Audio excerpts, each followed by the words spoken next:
I am Valerie, 33 years old, and I just bought the very family that threw me out. It happened at our annual Christmas dinner. My father, swirling his expensive scotch, looked at me with pure disgust and announced to the entire table that I was still the poorest, most pathetic failure in the family. Everyone laughed, especially my golden child sister, but their laughter died instantly when my phone rang on speaker. The bank officer on the line spoke clearly. "Ma'am, your account balance has just reached $975 million. I watched my sister drop her crystal wine glass to the hardwood floor, shattering into 100 pieces. Before I continue this story, let me know where you are watching from in the comments below. Hit like and subscribe if you have ever had to stand up to a toxic family who underestimated your true worth. Just an hour before that catastrophic dinner, I had pulled into the winding, snow-covered driveway of my parents' sprawling suburban estate in a rented mid-sized sedan. The engine hummed quietly as I parked between my father's brand-new Mercedes and my sister Chloe's luxury SUV. I sat in the driver's seat for a moment, letting the heater warm my hands, and stared at the massive brick mansion that had always felt more like a prison than a home. They expected me to arrive exactly like this, looking modest, unassuming, and struggling. They had no idea that back in New York City, my custom midnight blue McLaren was safely parked in the private garage of my $40 million Manhattan penthouse. They did not know that I was the founder and CEO of a high-frequency trading algorithm firm on Wall Street. To them, I was just Valerie, the outcast daughter who fixed computers for minimum wage. I grabbed my simple wrapped gift from the passenger seat and stepped out into the freezing December air. The wind bit at my cheeks, but the physical cold was nothing compared to the emotional freeze I knew was waiting for me inside. Walking up those grand front steps brought back a rush of painful memories. 15 years ago, on a freezing Christmas Eve, just like this one, my mother Vivian had thrown my flimsy suitcase out the front door. She had kicked me out at 18 simply because I refused to go on a blind date with a wealthy, arrogant man she wanted to secure a lucrative business deal with. I had spent that night shivering in a 24-hour diner, drinking black coffee and promising myself I would never be powerless or vulnerable again. I shook off the dark memory, adjusted my posture to project quiet confidence, and pressed the ornate brass doorbell. The heavy oak door swung open, revealing my older sister Chloe. At 35, she was the undisputed golden child of the family, practically dripping in designer labels and artificial perfection. She looked me up and down, her perfectly manicured eyebrows raising in immediate harsh judgment. "Well, look who finally decided to grace us with her presence," she drawled, her eyes locking onto my plain wool coat. "I see your little computer repair gig is not paying well enough for you to buy a decent winter jacket. That looks like you dug it out of a local charity bin. Did you have to take the city bus to get here?" I smiled politely, my voice completely steady and calm. "I rented a car, Chloe. It gets me from point A to point B just fine, without unnecessary flash." I brushed past her into the grand foyer, expertly ignoring the sharp sting her words were meant to inflict upon me. The entryway was decked out in lavish silver and gold decorations, a perfect reflection of my parents' obsessive need to project wealth and status to the outside world. Chloe shut the heavy door loudly behind me and crossed her arms over her chest. "You know you are incredibly lucky Mom and Dad even let you come tonight.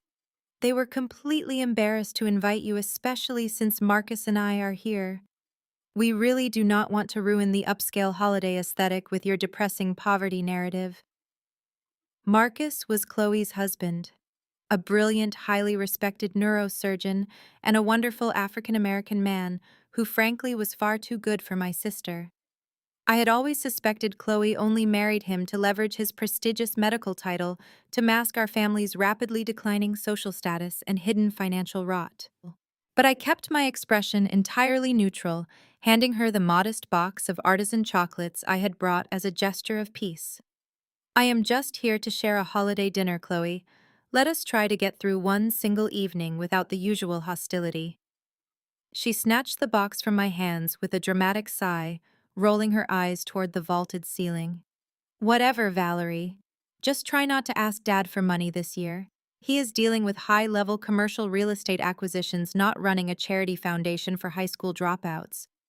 She spun around on her designer heels and marched toward the dining room, leaving me completely alone in the echoing foyer. I slowly unbuttoned my plain, unremarkable winter coat, fully aware that the custom-tailored silk blouse I wore underneath cost substantially more than her entire outfit. But I intentionally kept it hidden completely under my thick, oversized cardigan. The time for major financial revelations would come soon enough. I took a deep, centering breath, filling my lungs with cold air, preparing myself to walk into the dining room where the real battlefield awaited. I knew exactly what they were going to do. They were going to try to crush my spirit to make themselves feel massive by making me feel small.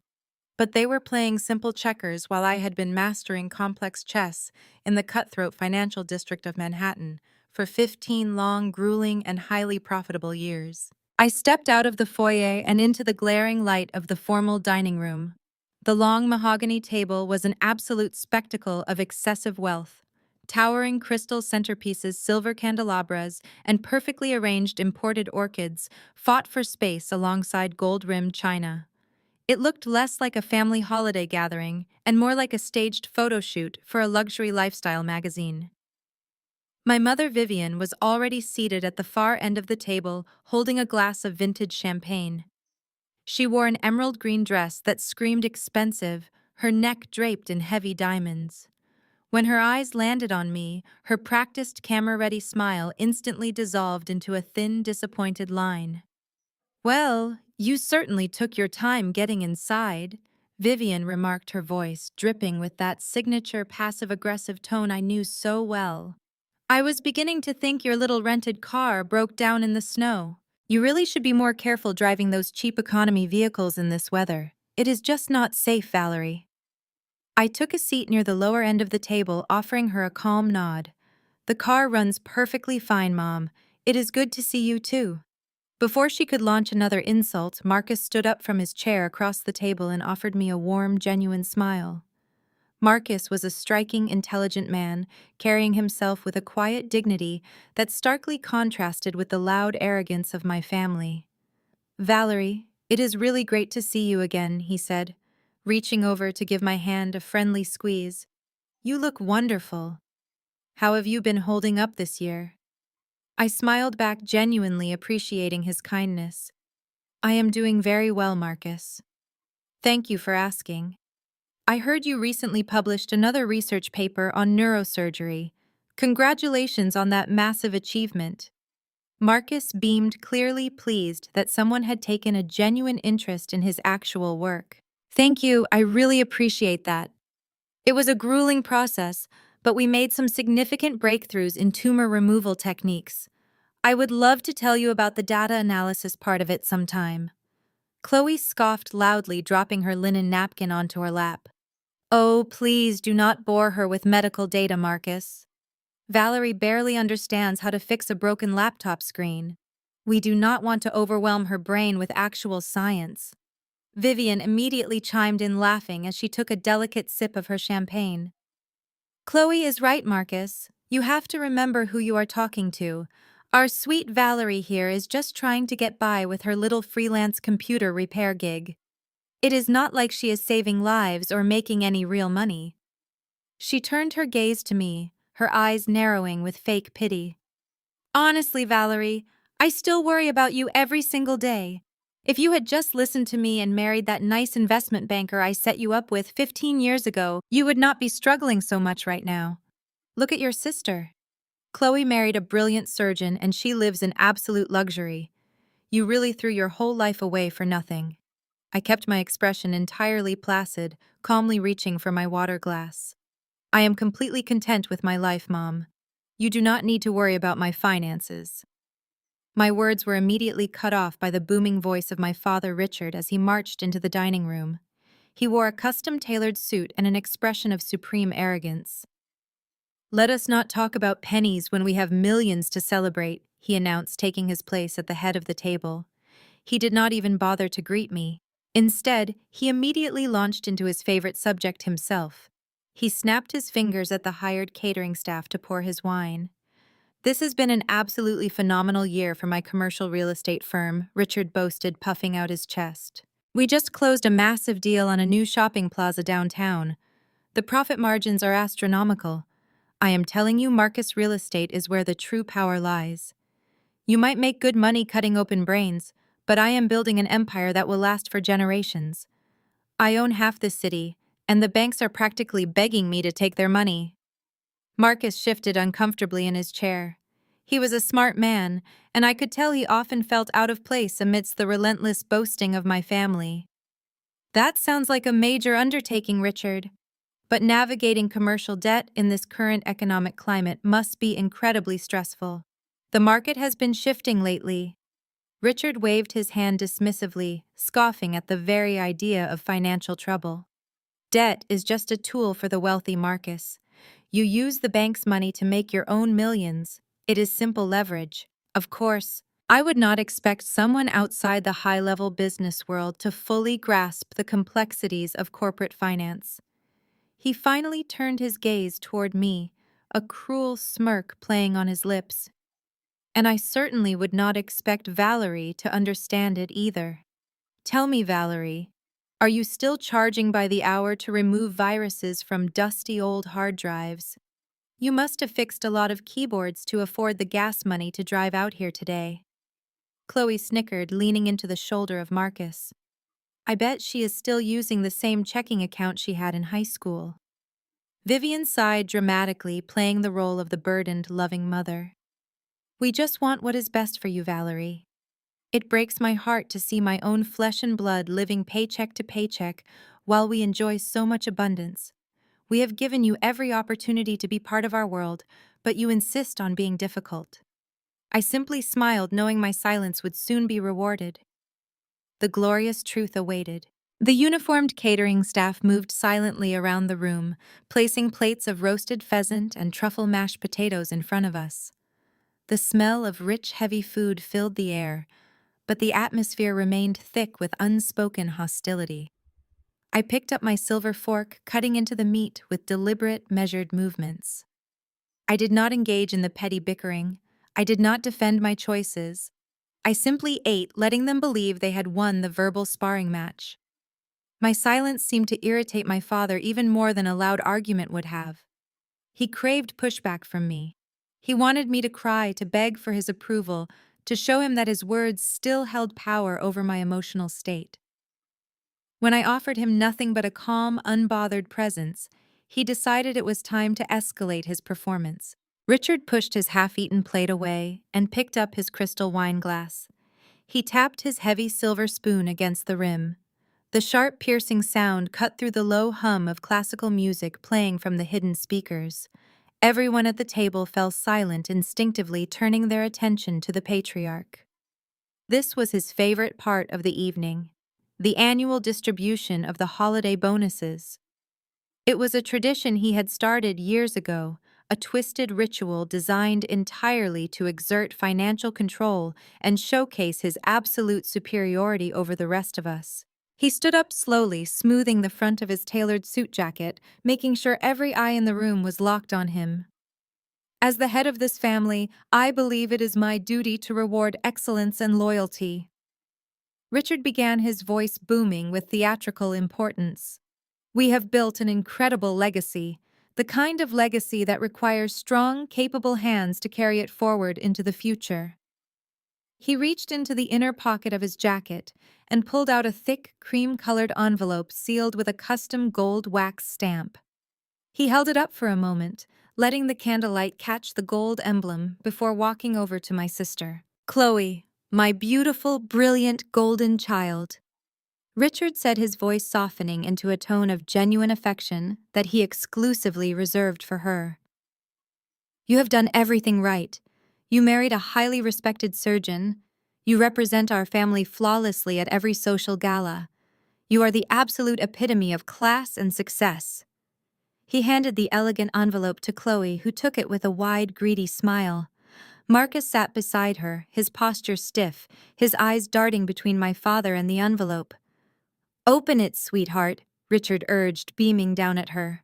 Chloe tore past the wax seal and pulled out a crisp, heavy bank check. She let out a loud, dramatic gasp, pressing her manicured hand against her chest. Oh my God, Dad. $100,000. This is incredibly generous. Thank you so much. Vivian clapped her hands together in delight, leaning over to kiss Chloe on the cheek. You deserve every penny of it, darling. Use it to buy that new designer handbag collection you were looking at, or maybe upgrade your country club membership. Marcus cleared his throat, looking distinctly uncomfortable. Richard, this is entirely too much. We cannot possibly accept this amount of money. Richard waved him off with a loud, booming laugh. Nonsense, Marcus. You are family, and in this family we reward those who elevate our status. Consider it a token of my immense appreciation for keeping my daughter in the luxurious lifestyle she was born to enjoy. Then the jovial atmosphere in the room vanished instantly. The warmth evaporated from Richard's face as he slowly turned his head to look down the long length of the dining table at me. His eyes narrowed, filled with a potent mixture of resentment and utter disgust. He reached into his pants pocket and pulled out a different envelope. It was not cream-colored, it was not sealed with gold wax. It was a cheap, flimsy, plain white paper envelope, the kind you would buy in bulk from a discount office supply store. It was slightly crumpled at the edges. He did not walk over to hand it to me. Instead, he flicked his wrist and tossed it carelessly down the center of the mahogany table. It slid past the expensive crystal centerpieces, knocking against a silver salt shaker before coming to a stop directly in front of my plate. I stared at the cheap white paper, my face an impenetrable mask of calm. Go ahead, Valerie, Richard sneered, crossing his arms over his chest. Open your holiday bonus. I know you must be absolutely desperate for it. I slowly picked up the envelope. It weighed practically nothing. I slid my finger under the unsealed flap and opened it. Inside was a single crumpled $50 bill. No card, no message, just a worn, wrinkled piece of currency that looked like it had been stuffed in the bottom of a wallet for months. I pulled the bill out and placed it flat on the pristine white tablecloth next to my crystal water glass. I did not flinch. I did not frown. I simply looked back up at my father, waiting for his inevitable, incredibly cruel monologue. You are still the poorest in the family. Richard mocked, his voice echoing loudly in the dining room. Take it to pay your cheap rent. Or maybe buy yourself a winter coat that does not look like a complete tragedy. I cannot have my business associates seeing my estranged daughter begging on the streets. It is bad for my corporate image. The table erupted into cruel, mocking laughter. Chloe threw her head back, laughing so hard she had to wipe a fake tear from her eye. Vivian covered her mouth, giggling as she shook her head in sheer amusement at my deliberate humiliation. They reveled in the cruelty, feeding off my supposed misery to inflate their own hollow egos. But Marcus did not laugh. He sat completely rigid, his jaw clenched tight, staring at his plate. He looked visibly disturbed by the blatant malice directed at me. He shifted uncomfortably in his chair, clearly realizing that the polite, wealthy family he married into was actually rotten to the very core. I remained completely silent, my hands resting lightly on the edge of the table. Let them laugh. Let them enjoy their pathetic illusion of power. Because I knew exactly what was about to happen next to them. The laughter in the dining room reached a deafening crescendo. Richard stood at the head of the table, his chest puffed out, drinking in the cruel validation he had just orchestrated. They were a symphony of malice, entirely drunk on their own perceived superiority. I sat perfectly still, absorbing every jagged edge of their mockery, letting their arrogance swell to its absolute peak. Just as Richard opened his mouth to deliver another cutting remark, a sharp, crisp, and demanding ringtone sliced right through the middle of their laughter. The sound came from my sleek, custom-designed smartphone resting quietly inside my clutch. The sudden digital noise was jarring entirely out of place in their carefully curated Victorian dining room. The cruel giggles died down instantly. Richard snapped his mouth shut, his thick eyebrows pulling together in a deep, angry scowl. He despised any interruption that diverted attention away from his grandstanding. I reached into my bag and pulled out the device. The caller identification displayed a secure encrypted line. It was Elias, my senior wealth manager, at one of the most exclusive financial institutions on Wall Street. I had been waiting for this exact call all evening. The timing could not have been more spectacularly perfect.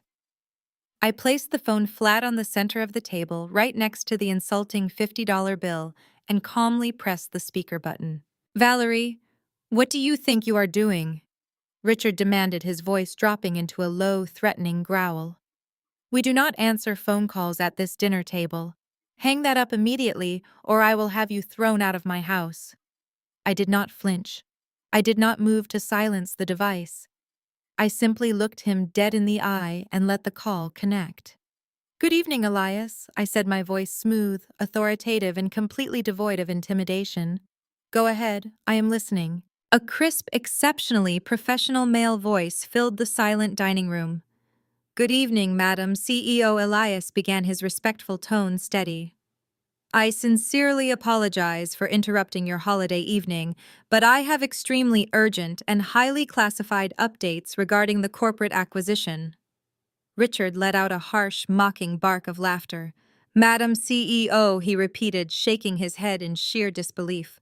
"What kind of ridiculous prank is this, Valerie? Turn that garbage off right now." Elias did not miss a beat. He ignored the background noise, completely addressing only me with absolute reverence. "Madam, I am calling to officially confirm that the Wall Street corporate merger has successfully closed. The final regulatory hurdles were cleared 20 minutes ago. The acquiring holding company has officially wired the buyout funds, and the transaction has fully bypassed the clearinghouse. The capital has securely settled into your private offshore holding accounts." Vivian scoffed loudly, rolling her eyes as she reached for her champagne flute. "Oh, please, this is just pathetic," she muttered, clearly annoyed that my phone call was ruining their entertainment. I maintained unwavering eye contact with my father. "What is the final settled amount, Elias?" I asked, making sure to enunciate every single syllable clearly for the entire room to absorb. "The final after-tax capital injection from the merger is complete," Elias stated, his voice ringing with absolute unshakable certainty.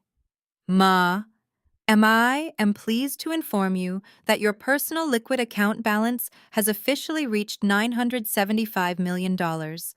I repeat, $975 million. Congratulations on a monumental acquisition, Madam CEO." The words hung in the air. $975 million. The silence that violently slammed down over the dining room was absolute suffocating and absolute perfection. It was not just quiet. It was a complete physical vacuum of sound. The oxygen seemed to instantly vaporize from the room. Chloe, who had just picked up her crystal wine glass to take a sip, froze completely. Her eyes bulged out of her head, locking onto my phone as if it were a live explosive device. Her perfectly manicured fingers went entirely slack. The heavy crystal goblet slipped right through her grasp. It hit the hardwood floor with a violent explosive shatter, sending dark red wine splattering across her expensive designer shoes and the pristine white baseboards. She did not even flinch at the mess. She did not scream. She just stood there, her mouth hanging open in silent, paralyzed shock. Vivian dropped her fork. It clattered loudly against her china plate, a sharp, pathetic sound in the suffocating quiet. All the color instantly drained from her carefully powdered face, leaving her looking hollow and terrified. But Richard was the absolute masterpiece. My father, the arrogant, boastful king of his fabricated real estate empire, physically wilted. His jaw dropped open so far he looked cartoonish. His broad shoulders collapsed and his chest caved in. He gripped the edges of the mahogany table, staring at me as if I had just morphed into an alien creature right in front of his eyes. Marcus was the only one who moved. He slowly sat back in his chair, his eyes wide with profound realization, looking between the crumpled $50 bill on the table and the phone that had just broadcasted my nearly billion-dollar net worth. "Thank you, Elias," I said calmly, breaking the deafening silence. "Transfer $50 million to the philanthropic fund tomorrow morning and keep the rest in the high-yield holding accounts until we review the new quarter projections. Enjoy your holiday." I will, Madam CEO. Happy holidays to you. I tapped the screen, ending the call. The click sounded like a gunshot in the silent room. I picked up my phone, slipped it back into my clutch, and folded my hands neatly on my lap. I looked directly at my father, whose mouth was still hanging open in absolute devastating shock. I smiled a genuine, terrifying smile. Now I said softly, leaning forward just a fraction. What were you saying about my rent, Richard? The absolute silence stretched on thick and suffocating. Richard opened his mouth, but no sound came out. His face, usually a mask of smug superiority, was now a pale, trembling canvas of confusion. He stared at the crumpled $50 bill on the table, then up at my face, trying to reconcile the penniless daughter he had just mocked with the near-billionaire sitting in his dining room. His vocal cords seemed completely paralyzed. The arrogant commercial real estate king had been reduced to a gaping fish. It took exactly 5 seconds for the reality to fully penetrate the room, and in those 5 seconds, the entire dynamic of my family flipped on its axis. Vivian was the first to break the paralysis. The transformation was so immediate and so jarring it was almost violent. The sneering, judgmental woman who had just laughed at my cheap coat vanished. In her place appeared a frantic, overly affectionate mother, completely blinded by the sheer magnitude of nearly $1 billion. She leaped up from her chair, her expensive emerald dress rustling loudly, and practically sprinted down the length of the dining table toward me. "Oh my God," Vivian gasped, her voice pitching up 2 octaves into a sickeningly sweet register. She threw her arms around my shoulders, attempting to pull me into a tight, smothering embrace. "My brilliant, beautiful girl, I always knew it. I always told your father you were doing something magnificent in New York. We are just so incredibly proud of you, Valerie. So very proud." I did not hug her back. I did not lean into her embrace. I sat perfectly still, my spine completely rigid, my face an unreadable mask of ice. I let her arms wrap around me, feeling the heavy cold diamonds of her necklace press against my shoulder, absolutely disgusted by the sheer speed of her hypocrisy. Just moments ago, she had fake pitied me for living paycheck to paycheck.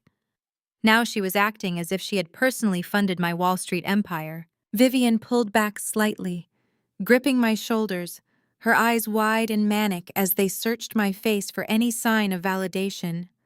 $1 billion, she whispered, the greed practically vibrating in her chest. My daughter is a billionaire. You have to tell us everything, darling. Everything. I gently but firmly reached up, grasped her wrists, and removed her hands from my shoulders. I placed her hands back at her sides, offering no warmth, no smile, and no forgiveness. "Please return to your seat, Vivian," I said quietly. My voice was steady and completely devoid of emotion. She blinked, clearly taken aback by my use of her first name, but the gravitational pull of the money was too strong for her to act insulted. She offered a nervous, jittery laugh and quickly scurried back to her chair, her eyes never leaving my face. Across the table, Chloe was undergoing her own agonizing metamorphosis. The shattered wine glass still lay in pieces at her feet, a dark red puddle soaking into the expensive rug. She did not seem to care. Her face had drained of its usual fake tan glow, replaced by a sickly pale shade of green. The visceral, consuming envy was practically radiating from her pores. She, the golden child, the one who had just been handed a $100,000 check like a grand prize, had just been mathematically obliterated. My net worth was now nearly 10,000 times greater than the holiday bonus she had gloated over. Chloe swallowed hard, her throat visibly bobbing as she tried to force her facial features into something resembling a supportive expression. It was a painful, grotesque display. Her lips twitched upward into a tight, trembling smile that looked more like a grimace of physical pain. "That is just amazing, Valerie." Chloe stammered, her voice thin and reedy. "Wow, 975 million. That is quite the promotion from fixing hard drives. I mean, we are all just so stunned and happy, so incredibly happy for you." The jealousy in her eyes was toxic. It was a feral, desperate look. The fundamental hierarchy of her entire existence had just been violently overthrown. She had spent her entire life defining her self-worth by how much better she was than me. Now she was nothing but a speck of dust in my financial shadow. I maintained my icy composure, looking directly into her panicked eyes. "Thank you, Chloe," I replied smoothly. "It took a lot of late nights and complex algorithmic coding, but I am sure your new designer handbags will be a very nice consolation prize." Marcus remained silent, his gaze shifting between my mother, my sister, and finally resting on me. He looked deeply unsettled by the grotesque display of opportunistic groveling playing out in front of him. He was witnessing firsthand the absolute moral bankruptcy of the family he had married into. They did not care about me.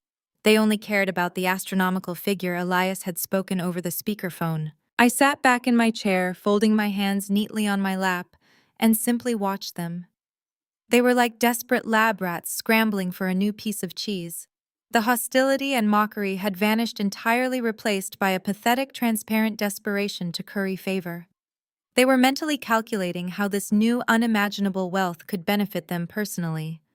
I could see the gears turning behind Vivian's wide, manic eyes and Chloe's strained, jealous smile. They thought the worst was over. They thought this was just a shocking revelation of success. They had absolutely no idea that the real destruction was only just beginning. Because while they were busy mentally spending my money, I was preparing to systematically dismantle every single illusion of power they had left. The stage was set, their true faces were exposed, and Richard was finally finding his voice again to make the biggest mistake of his entire arrogant life. Richard cleared his throat. The sound was loud and deliberate, a desperate attempt to seize control of a room that had rapidly slipped from his grasp. He straightened his spine, pulling his broad shoulders back as he tugged at the lapels of his custom suit. The color was slowly returning to his face, morphing from pale shock to a flushed, greedy red. He let out a deep, booming laugh that sounded entirely forced, clapping his large hands together like a proud executive closing a major acquisition. "Well now," Richard announced, his voice regaining its usual deafening volume. "This is certainly the most spectacular Christmas surprise this family has ever seen. Valerie, my brilliant daughter, you have clearly been holding out on us." He walked around the edge of the mahogany table, completely ignoring the shattered crystal and spilled wine near Chloe. He moved toward me with the swagger of a man who believed he was about to conquer a small nation. I did not move a single muscle. I watched him approach, analyzing his body language the same way I analyzed high-frequency market fluctuations. He was operating on pure, unadulterated arrogance. To think Richard continued standing just a few feet away from my chair, looking down at me with a patronizing, patriarchal smile. My own flesh and blood quietly building a massive fortune in New York. "You know, I always said you had the Preston drive. It just took you a little longer to figure out how to channel it properly. But look at you now. You have finally stepped up to the plate and brought a massive win to the family portfolio." The family portfolio. I almost laughed out loud at the sheer audacity of his phrasing. He was already weaving my billion-dollar corporate merger into his own personal narrative. He was completely erasing my 15 years of solitary struggle, my sleepless nights coding in freezing apartments, and the total abandonment I suffered at his hands. In his twisted mind, my money was inherently his money simply because we shared a last name. "Now, Valerie, listen to me very carefully," Richard said, his tone shifting into the smooth, condescending cadence he used with naive junior partners. "Coming into sudden wealth of this magnitude is incredibly dangerous. It is a massive liability. You are young. You are inexperienced with high-level capital management. The taxes alone will eat you alive if you do not know exactly what you are doing. The market is full of sharks just waiting to bleed a novice dry. You need immediate aggressive protection. You need experienced stewardship." He leaned forward, resting his heavy hands on the back of the empty chair next to mine. He lowered his voice, trying to sound intimate and fatherly. It was a repulsive performance. "Fortunately, you are sitting in a room with a seasoned commercial real estate titan," Richard boasted, tapping his chest. "We need to move quickly to shelter those liquid assets. You cannot just leave nearly $1 billion sitting in standard offshore holding accounts. It needs to be put to work immediately. It needs to be anchored in tangible, appreciating brick-and-mortar assets before inflation attacks it. That is how real generational wealth is secured." Vivian nodded vigorously from her seat. "Listen to your father, Valerie. He knows exactly how these things work. He has navigated the financial world for decades. You should be so grateful he is here to guide you through this overwhelming transition. I kept my expression entirely blank, letting him dig his grave deeper. And what exactly do you propose, Richard? I asked, keeping my voice mild and encouraging. His eyes lit up with predatory excitement. He thought I was actually asking for his help. He thought I was the same terrified 18-year-old girl he had thrown out into the snow. I have the perfect vehicle to shelter a significant portion of this capital, Richard stated, standing up straight again and pacing slightly. I am currently developing a massive commercial retail complex right in the heart of the downtown business district. It is a guaranteed gold mine. The zoning is approved, the architectural blueprints are finalized, and we are ready to break ground.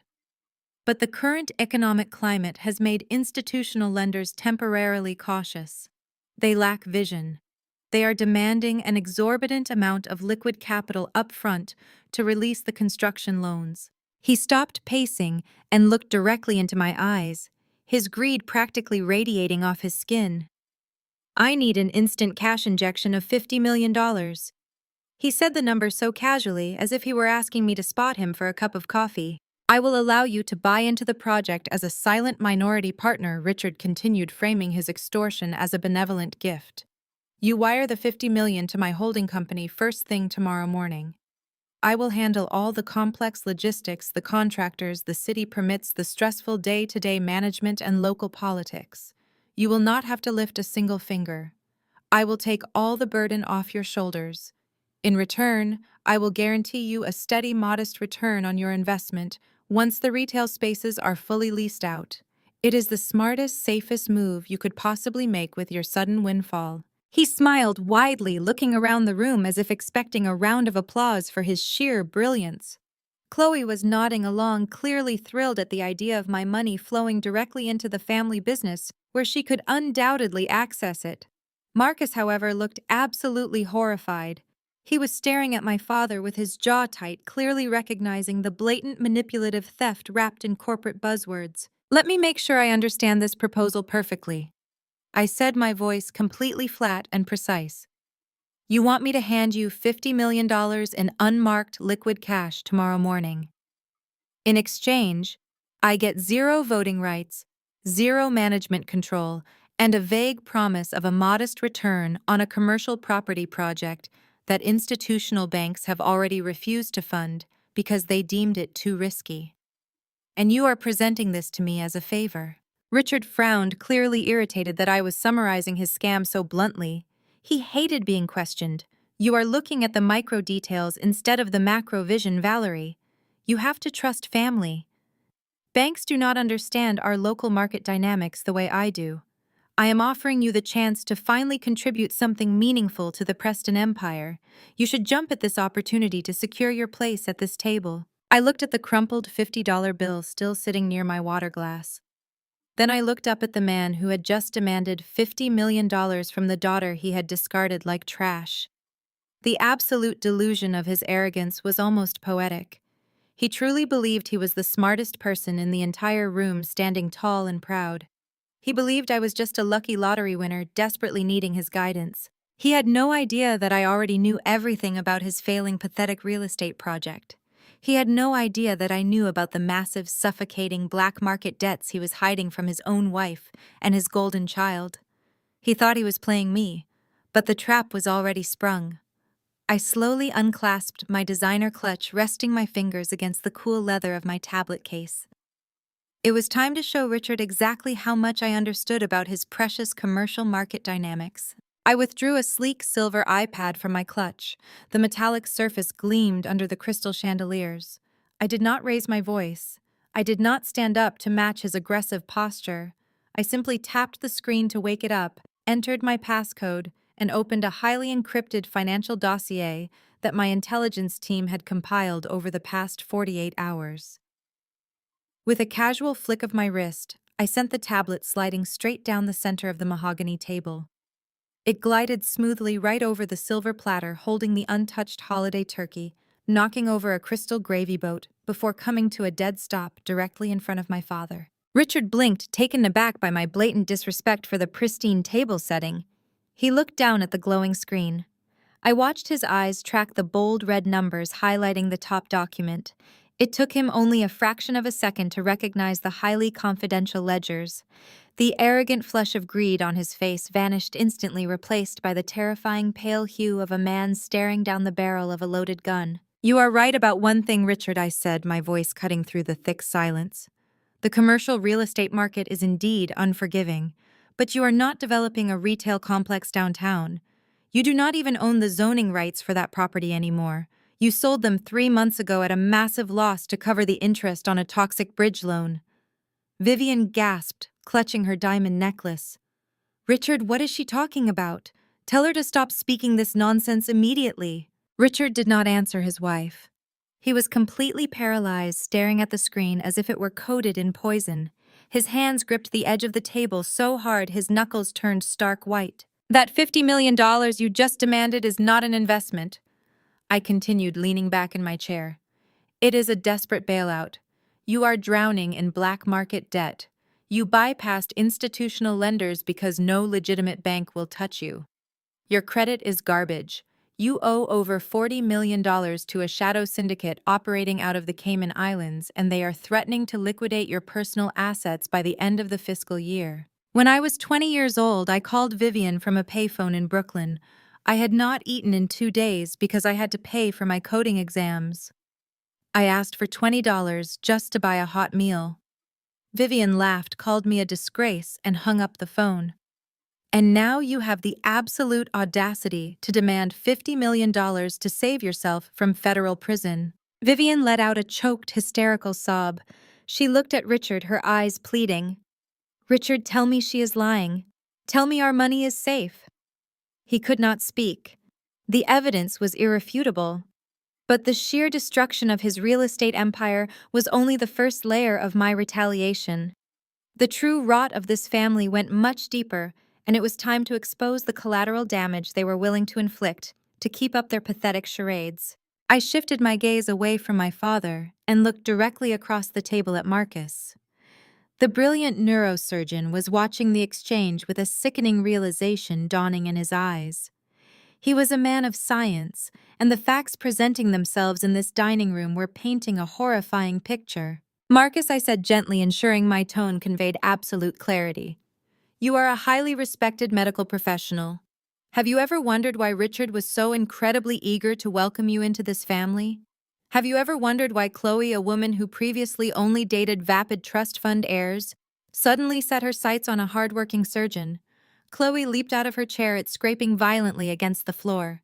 "Shut up, Valerie! Do not you dare speak to my husband!" I ignored her frantic screaming. "Open the second folder on the screen," Richard Bad commanded. "Show Marcus exactly how much you value his presence in this family." Richard did not move. He was shaking, a fine tremor vibrating through his large frame. Since he refused to comply, I tapped a button on my smartwatch, remotely triggering the iPad to switch documents. The screen refreshed, displaying a series of complex loan applications and corporate guarantor agreements. "Take a close look, Marcus," I offered. Richard could not secure those high-risk loans under his own name because his firm was already flagged for insolvency. So he used you. He leveraged your spotless financial background and your pristine social standing to secure fraudulent commercial loans. He forged your signature as a primary guarantor on over $20 million of toxic debt. If his shadow lenders decide to collect, they are not just taking his house, they are coming for your wages, your medical practice, and your entire livelihood. You are legally on the hook for a bankrupt empire you do not even own. The air was instantly sucked out of the room. Marcus slowly pushed his chair back and stood up. He did not look angry. He looked profoundly, devastatingly hollowed out. He stared at Richard, who still could not manage to lift his eyes from the glowing tablet. Then Marcus slowly turned his head to look at his wife. Chloe was trembling violently, her face contorted in sheer panic. "Marcus, baby, please," she stammered, holding her hands out. "I did not know the details. Daddy just said he needed some help with paperwork. We were just trying to protect our future. You used me." Marcus said, his voice dropping to a terrifyingly quiet whisper. His deep baritone voice held no warmth, only the freezing realization of absolute betrayal. You let your father commit identity fraud using my name to fund your extravagant lifestyle. The fake golden facade finally shattered completely right before my eyes. Marcus stood incredibly still, absorbing the sheer devastating magnitude of the betrayal. The brilliant neurosurgeon, a man who navigated the delicate, complex intricacies of the human brain with absolute precision, had completely missed the massive tumor growing inside his own marriage. He looked at Chloe, the woman he had loved deeply, the woman he had sworn to protect. She was weeping now, large theatrical tears streaming down her carefully contoured face, ruining her expensive makeup. She reached out to grab his forearm, her manicured fingers digging desperately into the fine fabric of his tailored suit jacket. Marcus, please listen to me. Chloe begged, her voice high and panicked. You have to understand the immense pressure my father was under. The market was crashing. I never meant to put you in financial jeopardy. Marcus looked down at her hands as if they were coated in corrosive acid. He slowly, deliberately pried her trembling fingers off his arm, stepping back to put a physical distance between them. You love me, Marcus repeated, his voice dangerously low and thick with suppressed rage. Or do you love the fact that my medical license and my spotless credit score gave your fraudulent family a temporary lifeline? You let your father forge my signature on $20 million of shadow debt, Chloe. You sold my future, my career, and my financial stability just to maintain your designer wardrobe. The realization hit Marcus like a physical blow, altering his entire posture, squaring his broad shoulders with a righteous, burning anger. I see it all so clearly now, he said, shaking his head in absolute disgust. The rush to get married, your interest in my finances, the way your parents constantly paraded me around their wealthy friends like a shiny new trophy to prove they were. I was never a true husband to you. I was just a human shield. I was a human shield for a family of desperate racist con artists. Vivian gasped loudly, clutching her heavy diamond necklace as if she were about to faint. Marcus, how dare you call us racist? We welcomed you into our grand home with open arms. We treated you exactly like a son. You welcomed my clean credit score. Vivian, Marcus shot back, his deep voice slicing right through her fake performative outrage. You smiled in my face and drank my expensive wine while using my hard-earned reputation to completely cover up your husband's criminal incompetence. You are all absolutely despicable people. Seeing his golden child completely exposed and his fraudulent empire crumbling to dust before his very eyes, Richard finally snapped. The persona completely dissolved, replaced by a cornered feral animal. He slammed his heavy fist down on the mahogany dining table, rattling the expensive china plates and making the wine glasses vibrate precariously. Enough! Richard roared, his face turning a deep, dangerous shade of purple with absolute fury. I will not stand here and be lectured in my own dining room by a surgeon who does not understand the first thing about building real generational wealth. And I will certainly not be humiliated by an ungrateful, spiteful runaway daughter who thinks she can outsmart me. He turned his burning gaze away from Marcus and locked it entirely on me. His chest heaved as he pointed a finger directly at my face. You think you have won, Valerie? You think sliding a silver tablet across my table makes you a titan of industry? You think you can just waltz in here with your billion-dollar attitude, ruin my holiday dinner, and destroy my family? I made you. Everything you have, everything you built, it all belongs to me. I remained seated, watching his spectacular meltdown with complete clinical detachment. You made me, I repeated calmly, tilting my head slightly. You threw me out into the freezing street on Christmas Eve when I was 18 years old, with absolutely nothing to my name. I built my fortune entirely on my own. I gave you the foundation! Richard screamed, spit flying from his lips as he lost all sense of rational thought. You used my house to learn how to code. You used my Wi-Fi and my roof 15 years ago to write algorithm. You ate my food while you sat on your computer. That intellectual property was generated under my domain using my resources. I am going to sue you for 90% of your net worth. You owe me, Valerie. I will drag you through federal court until you are begging for mercy. I will take that $975 million, and I will leave you completely bankrupt." The sheer delusion of his threat was staggering. He was so totally consumed by greed, arrogance, and blind panic that he genuinely believed he could legally steal my Wall Street fortune simply because I used his internet connection as a teenager. I slowly stood up from the formal dining table. I smoothed out the front of my silk blouse, completely unbothered by his red-faced screaming.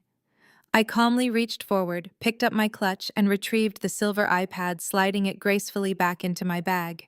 "Good luck with that lawsuit, Richard," I said, my voice barely above a whisper yet, carrying with crystal clarity across the silent, devastated room. "You are going to need a very aggressive legal team. Unfortunately for you, your assets are about to be frozen by the federal government." I did not wait for his response. I turned my back on my screaming delusional father, my weeping manipulative mother, and my ruined sister. I walked out of the formal dining room, my heels clicking sharply against the hardwood floor. I slowly crossed the grand foyer, pulled open the heavy door, and stepped out into the freezing, silent night. The snow was falling heavily now, coating the world in a layer of white. I walked straight toward my rental car, leaving the burning wreckage of my toxic family entirely behind me forever. 3 days later, the chaotic snowstorm was replaced by the sleek serenity of my Wall Street executive office. I stood by the floor-to-ceiling glass windows of my penthouse suite, looking down at the bustling financial district. The world below moved at a frantic pace, driven by algorithms, a world I now completely owned. My office was a fortress of modern technology featuring brushed steel surfaces and holographic data displays tracking global markets. It was the physical manifestation of my absolute independence. The heavy glass door slid open with a soft hiss. Elias walked in carrying a thick manila folder. There was an edge of amusement playing at the corners of his mouth. "Madam CEO Elias," greeted stepping up to my desk. "We just received a delivery from an aggressive process server. It seems your father has found a law firm desperate enough to take his case on contingency." I turned away from the window, my expression completely neutral. I picked up the stack of legal documents. Richard had actually done it. He had filed a formal civil lawsuit against my company and me personally. He claimed intellectual property theft and retroactive compensation for housing provided 15 years ago. He was suing me for 90% of my net worth, citing his residential internet router as the foundational infrastructure of my trading algorithm. The sheer audacity of the lawsuit was impressive in its utter delusion. I tossed the absurd subpoena back onto the glass desk. The legal team representing him was notorious for filing frivolous predatory lawsuits, hoping for a quick out-of-court settlement. They were bottom-feeding scavengers, unaware that they had just attempted to bite into a titanium vault. Elias stood with his hands clasped neatly behind his back. Our corporate legal department had a very hearty laugh over this document during their morning briefing. He noted, his tone crisp. "The statute of limitations on anything he is claiming expired over a decade ago. Asserting ownership of $1 billion algorithm because you used a residential network is legally preposterous. The judge will likely sanction the filing attorney for wasting court time. Shall I have our lead counsel draft the motion for immediate dismissal today?" I shook my head slowly, a cold, calculating strategy forming in my mind. "Not yet, Elias. Let them rack up billable hours. Let Richard believe he actually has a fighting chance to steal my money. He is bleeding cash to keep his failing real estate empire afloat, and hiring this sleazy legal team is going to drain whatever pitiful reserves he has left. We will drop the hammer when it inflicts the maximum financial damage." Before Elias could reply, the private encrypted phone sitting on the corner of my desk began to ring. It was my mother. Vivian was calling from a number I had deliberately unblocked to gather actionable intelligence against them. I tapped the screen, activating the recording software built directly into the company servers, ensuring every syllable would be preserved with pristine digital clarity. I pressed the speaker button. "Valerie," my mother wailed the absolute second the line connected. Her voice was a shrill, hysterical screech, thick with theatrical sobbing. "Please, Valerie, you have to stop this madness right now. You are destroying our family. You are killing me." I leaned back in my ergonomic leather chair, my posture completely relaxed. I am sitting in my office reviewing a frivolous lawsuit your husband just filed against my company, Vivian, I replied smoothly. I am not the one actively attempting to destroy anything. I am simply existing. Her sobbing grew louder, a desperate, chaotic noise designed entirely to induce guilt. She was employing her classic emotional manipulation, the exact same gaslighting tactics she had used to crush my spirit when I was a teenager. But I was no longer a vulnerable child craving her validation. Your father is just stressed, Vivian cried, her voice trembling violently. You pushed him into a corner by humiliating him in front of Marcus. And Chloe, your sister, is an absolute wreck. Marcus walked out on her. He froze their joint checking accounts, and she has absolutely no money to pay her credit card bills. She is losing her mind. You have to wire her some funds immediately. You have nearly $1 billion. You owe it to your sister to help her survive this crisis. I stared at the speakerphone, marveling at the staggering hypocrisy. Chloe had eagerly participated in my humiliation just days ago, plotting to steal my inheritance, and now Vivian was demanding I bankroll her designer lifestyle. I did not create this crisis. I stated, my voice dropping into a chilling calm. Chloe created her own crisis the moment she allowed her father to commit identity fraud against her husband. I am not responsible for funding her poor life choices. Valerie, if you do not transfer money to your sister today, I am going to end it all, Vivian shrieked, playing her ultimate desperate card. The suicide threat was her nuclear option. I swear to God I will swallow a whole bottle of pills right now. I cannot live with the shame and the financial ruin you have brought upon us. I will die, and my blood will be entirely on your hands. You will live with the guilt of killing your own mother for the rest of your miserable life. She paused, her dramatic sobbing, clearly waiting for me to panic, to beg her to stop, to offer her millions just to keep her safe. She expected capitulation. Instead, I let a heavy silence stretch across the line. I leaned forward, bringing my face close to the microphone. Vivian, I said, my voice completely devoid of empathy. If you are experiencing a mental health crisis, dial emergency services immediately. I am not a medical professional, and I do not negotiate with emotional terrorists. This call is being recorded and will be forwarded to the local police department for a wellness check. If you attempt to extort me again using threats of self-harm, my legal team will file for a permanent restraining order against you. Do not ever call this number again. I tapped the screen, severing the connection instantly. The office returned to its quiet serenity. I looked up at Elias, who was watching me with profound respect. Send the audio file to the authorities in her district, I instructed him, my voice completely steady. And proceed with the acquisition of Richard's outstanding debt portfolios. It is time to close the trap. Elias nodded once, acknowledging my final directive before turning toward the glass door. But before he could step out of my office, his secure earpiece chimed with an incoming security alert from the lobby desk. He paused, pressing a finger to his ear, listening intently to the encrypted channel. His expression shifted into a look of mild surprise, a rare occurrence for a man who managed billions of dollars in global assets. He turned back to face my desk, his posture perfectly rigid. Madam CEO, Elias announced, keeping his voice measured. Dr. Marcus Vance is currently standing in our main reception area on the ground floor. He is requesting an immediate audience with you. He stated he has critical information regarding the financial documents you referenced during the holiday dinner. He also mentioned he is willing to submit to a full security search. I considered this unexpected development. Marcus was the only innocent casualty in my meticulously planned retaliation against my toxic family. He was a brilliant, hardworking surgeon who had been entirely manipulated by a family of desperate con artists. Send him up, I instructed calmly. Bypass the standard security protocol, but ensure his arrival is not logged in the public visitor registry. We do not need Richard finding out his son-in-law is cooperating with the enemy. Elias tapped his earpiece, relaying the instructions to the ground floor security detail, then quietly exited the room. A few moments later, the heavy glass door hissed open again, revealing Marcus. The transformation in his appearance was striking.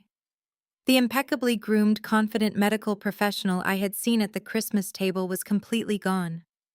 He looked utterly exhausted. His shoulders slumped under the crushing weight of profound betrayal. He was wearing a simple dark overcoat over a wrinkled button-down shirt, looking as though he had not slept a single minute since the holiday dinner. In his large hands, he gripped a thick, bulging leather briefcase. He stepped into my office, his eyes scanning the holographic data displays and the breathtaking view of the Manhattan skyline. He let out a long, heavy breath, shaking his head in sheer disbelief at the magnitude of my corporate empire. "You really did build an absolute fortress," Valerie Marcus said, his deep baritone voice rough with fatigue. "I am starting to realize that your warning at the dinner table was the only honest conversation I have had in the past 4 years." I gestured toward the sleek leather chairs situated across from my desk. "Please sit down, Marcus. I assume you did not travel all the way to Wall Street just to admire my office architecture." He took a seat, placing the heavy leather briefcase on the glass surface of my desk. He popped the brass clasps and began pulling out thick stacks of printed documents, bank statements, and printed email threads.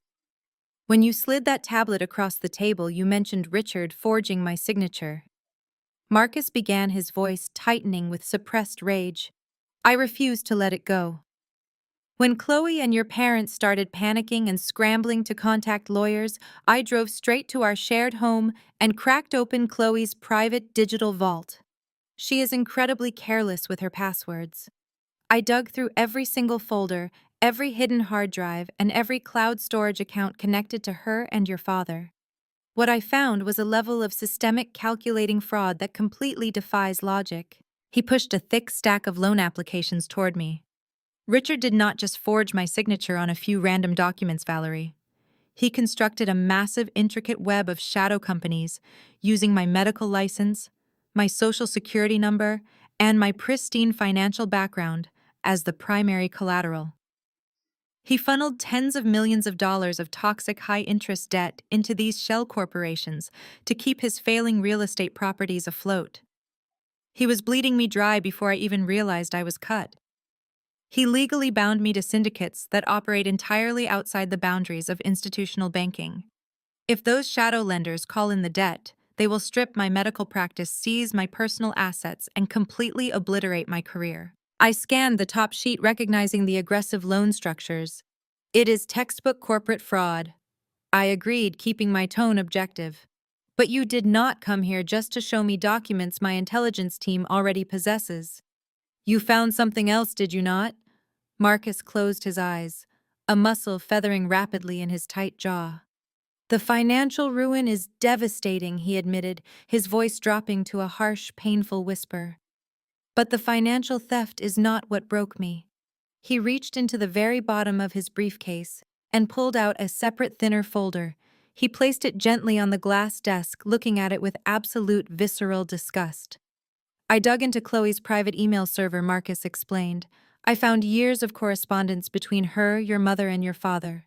They documented their entire strategy for targeting me." He pushed the folder toward my hands. I opened it, scanning the highlighted paragraphs.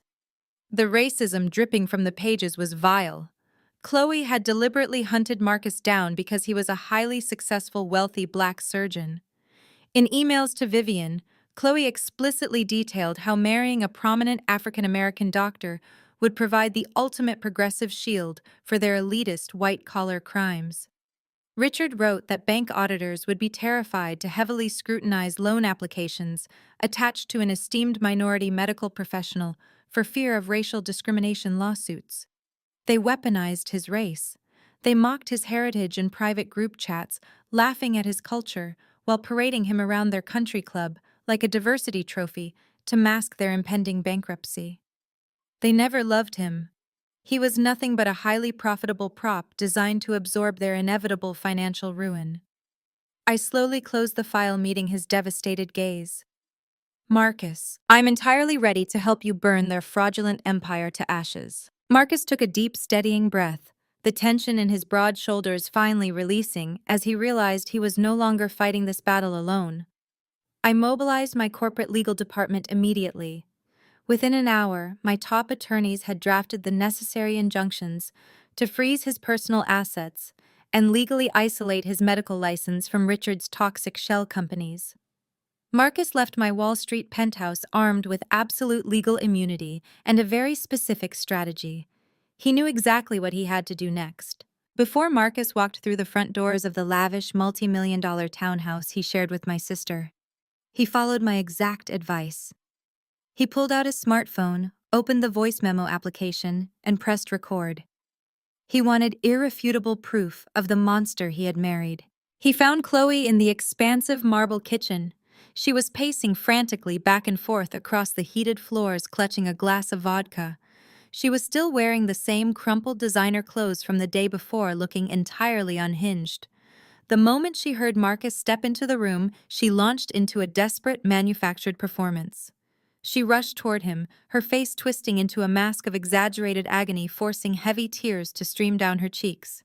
"Marcus, thank God you are home," Chloe sobbed, reaching out to grab his coat. "My mother has been calling me nonstop. Valerie has completely lost her mind. She is trying to ruin our family. We need to hire a lawyer to protect ourselves from her. She is a malicious, jealous lunatic." Marcus did not embrace her. He did not offer a comforting word. He simply stepped backward, creating a cold, physical boundary between them. He reached into his leather briefcase, pulled out the thick stack of printed emails and fraudulent loan documents, and slammed them down onto the pristine marble kitchen island. The heavy thud echoed loudly in the cavernous room, slicing right through her fake weeping. "I am not here to talk about Valerie," Marcus said, his voice terrifyingly calm and devoid of any warmth. "I am here to talk about these. I spent the entire night reading through your hidden email servers, Chloe. I read every single message you sent to your parents about me. I read how you explicitly targeted me because my medical license and my pristine credit score could be used to shield your father from federal bank auditors." Chloe froze. Her fake tears stopped instantly. She stared at the stack of papers, her eyes darting frantically as her mind raced to formulate a new lie. She tried to maintain the victim narrative, her voice trembling as she attempted to gaslight him one last time. "Marcus, you do not understand?" Chloe stammered, stepping toward the kitchen island. "Those emails are taken completely out of context. My father was just asking for a little temporary help with some complex business paperwork. We were trying to build a financial foundation for our future children. I love you. You are my husband.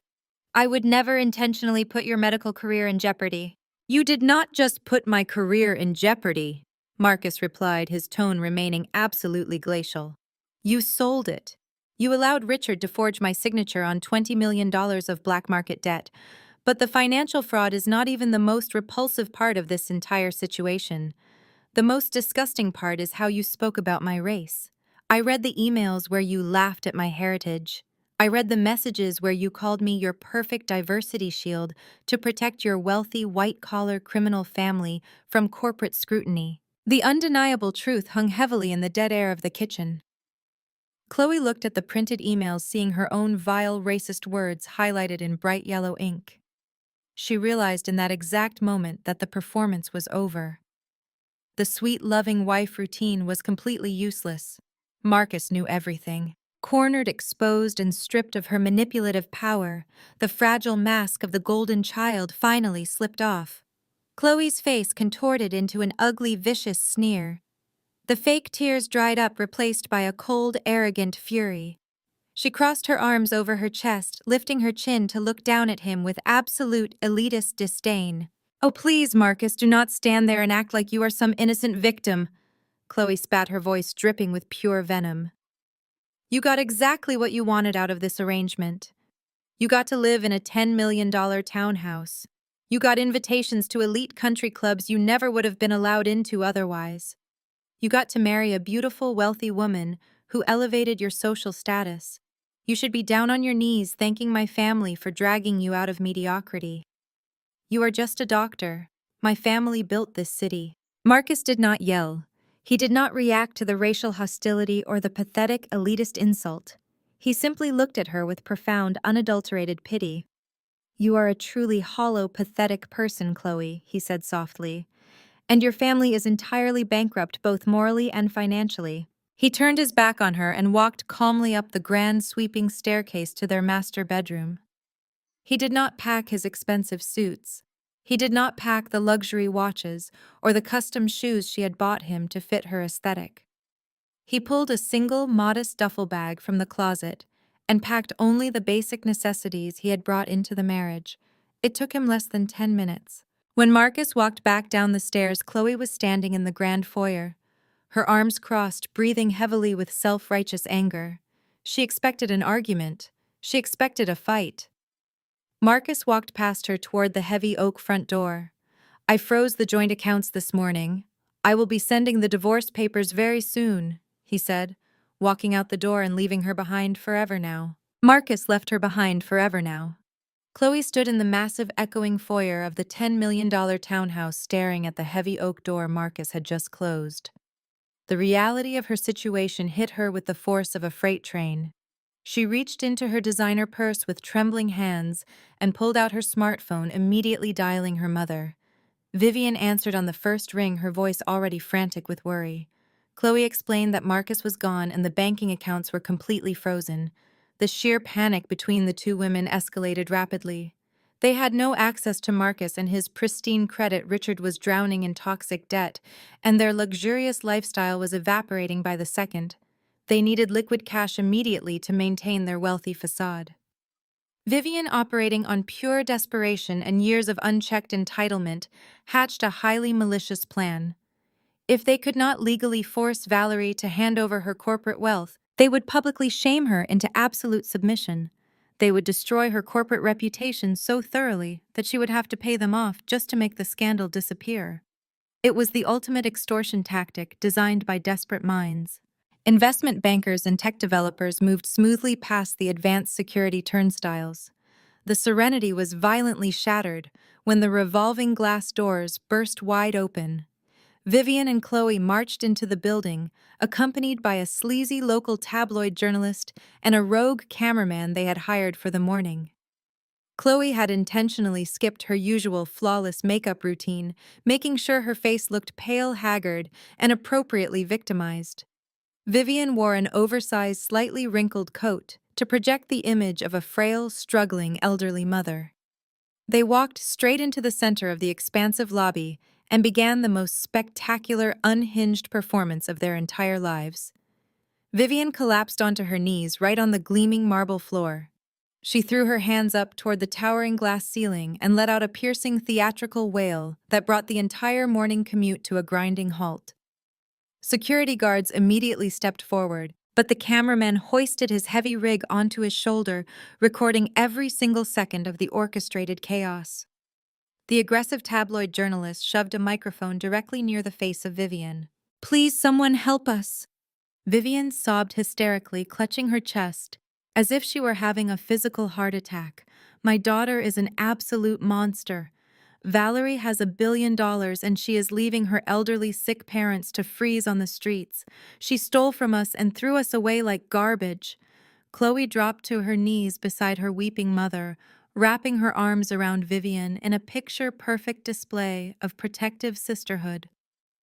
She looked directly into the camera lens, her eyes wide and brimming with heavily manufactured tears. "My sister Valerie built her entire technology company by stealing my father and his highly valuable resources." Chloe cried out, her voice echoing off the high marble walls. "Now she is a Wall Street billionaire, and she is using her money to evict her own family. She is trying to ruin my marriage and bankrupt my poor father. She is completely heartless and entirely evil." People in the lobby stopped and stared in utter shock. Whispers broke out among the suited professionals holding their morning coffees. Vivian wailed much louder, thrashing her arms wildly. "She is committing severe elder abuse. I carried her in my womb, I gave her everything, and now she watches us starve from her luxury penthouse." The journalist eagerly ate it up, asking leading questions about my supposed cruelty and asking how long I had been hoarding my immense wealth while my loving family suffered in extreme poverty. Chloe and Vivian spun a horrific, calculated narrative, claiming I was an abusive, ungrateful sociopath who was extorting my own flesh and blood for sick pleasure. They screamed that they just wanted their fair share of the family money, begging the public to hold me accountable for my disgusting greed. They expected me to panic immediately. They expected my public relations team to rush down in a blind panic, offering them a massive, multi-million-dollar settlement check right there in the lobby just to make the cameras go away and protect the firm and its stock price. High above the chaotic scene, secure in the silent sanctuary of my executive suite, I sat at my glass desk. I was sipping a freshly brewed espresso, watching the entire pathetic spectacle unfold on a high-definition security monitor. Elias stood right beside me, his arms crossed tightly over his broad chest, his expression one of absolute, unadulterated disgust. The live audio feed from the lobby transmitted every single hysterical shriek and fake sob directly into my quiet office. "They are causing a massive public disturbance," Madam CEO Elias noted, his tone completely flat and professional. "The building security protocol requires a direct order from executive management to physically remove individuals accompanied by active press personnel. Shall I authorize the security team to intervene and confiscate their recording equipment immediately to contain this PR nightmare?" I took another slow, calm sip of my espresso, fully enjoying the rich, dark flavor. I watched my mother thrash on the marble floor, completely degrading herself for a quick payout. I watched my sister weep fake tears, mourning the painful loss of the credit cards she could no longer blindly access. They really thought public shame was their ultimate weapon. They had absolutely no idea that I had completely anticipated this exact move. I gently placed my coffee cup down on the sleek glass desk and smiled. "Let them finish their grand performance first," Elias, I instructed, with calm precision, leaning comfortably back into my leather chair to watch the collapse of their dignity. "The trap is now set to completely crush them all today." I gave Elias a single subtle nod. He did not say a word. He simply buttoned his bespoke suit jacket, adjusted his cuffs, and strode out of my executive suite with the quiet, lethal grace of an apex predator. Left alone in my penthouse office, I leaned forward and maximized the primary security feed on my central monitor. The high-definition camera captured every pathetic detail of the unfolding spectacle below. Vivian was still dramatically draped across the imported Italian marble, sobbing into her hands, while Chloe stroked her hair, looking up at the tabloid camera with practiced, sorrowful eyes. The handful of employees who had paused to watch were already losing interest. I watched as the elevator doors on the ground floor slid open. Elias emerged. He was not alone. He was flanked by 6 members of my private corporate security team. These were former federal agents and military veterans, dressed in impeccably tailored dark suits, moving with absolute synchronized precision. They fanned out across the lobby, instantly changing the atmospheric pressure of the room. The physical presence of my security detail brought a hush over the murmuring crowd. Vivian paused her theatrical wailing, peering through her fingers to assess the approaching threat. Chloe scrambled to her feet, pulling her mother up, expecting me to be walking behind the wall of muscle. When she saw only Elias, her face twisted into bitter disappointment. She desperately wanted a screaming match for the cameras. Instead, she got my wealth manager, a man possessing zero emotional attachment to her fabricated misery. The sleazy tabloid journalist saw the security team and thrust his microphone forward. He smelled blood in the water. "Are you representing the billionaire daughter who evicted these poor women?" the journalist shouted, attempting to block Elias. "Are you here to physically assault an elderly mother?" Elias did not break his stride. He stopped 3 feet from the journalist, towering over him with freezing calm. 2 security personnel stepped smoothly between the camera lens and my family. "Put the microphone down," Elias instructed, his voice echoing with undeniable authority. "You are currently trespassing on private property. You do not have authorization to film within this building." The journalist scoffed, trying to hold his ground. "We are conducting an investigation into elder abuse. You cannot silence the press." Elias extracted a sleek black folder. "You have the right to vacate these premises within exactly 30 seconds. He stated, his tone perfectly level. "If you refuse, we will detain you for criminal trespassing. Our corporate legal department has identified your publication. If you broadcast a single second of this unauthorized footage, my client will litigate your media outlet into immediate bankruptcy. We will seize your assets to cover damages for corporate defamation." The journalist hesitated, his bravado evaporating under the crushing weight of a billionaire legal threat. He looked at the massive security guards. The cameraman had already lowered his rig, clearly unwilling to face a federal lawsuit over a fake family dispute. "Turn it off," the journalist muttered, backing away toward the revolving doors. "Let us get out of here." Chloe lunged forward. "Wait! Where are you going?" she shrieked, grabbing his sleeve. "You promised you would expose her. You promised we would be on the front page today." The journalist shook her off with pure disgust and sprinted out of the building. With the cameras gone, the performance was officially over. Vivian stopped pretending to cry. She stood up straight, glaring at Elias with venomous hatred. "Where is that ungrateful brat?" Vivian demanded, her voice losing all its fake fragility. "Tell Valerie to come down here and face her mother. She cannot hide behind her hired thugs forever." Elias did not react to her shrill demands. He opened the black folder and pulled out two thick documents. He handed one to Chloe and one to Vivian. "You have just been served with official cease and desist orders," Elias explained. "You are legally barred from approaching this building, contacting my client, and spreading defamatory falsehoods. Violate any term and you face arrest and catastrophic financial penalties. Now you will be escorted off the property." Chloe stared at the legal document, her hands shaking violently. "You think a piece of paper is going to stop us?" She spat with rage. "We are her family. She owes us half of everything she built. We will drag her through the mud until she pays us." Elias simply offered a cold, polite smile. "My client anticipated your reluctance to accept reality," he said softly. "She authorized me to deliver a personal message. She said the bait has been taken, and she will gladly see you all at the formal settlement meeting tomorrow morning. Bring your lawyer." The security guards stepped forward, creating an impenetrable wall of bodies. They used their sheer physical size to herd the two women backward toward the revolving glass doors. Vivian screamed obscenities, cursing my name and threatening absolute destruction, but her voice was quickly muffled by the thick glass as she was pushed out into the freezing New York streets. I watched the flawless execution from my penthouse monitors. I took a deep breath, taking a final sip of my espresso. The media stunt had been completely neutralized without a single drop of sweat on my part.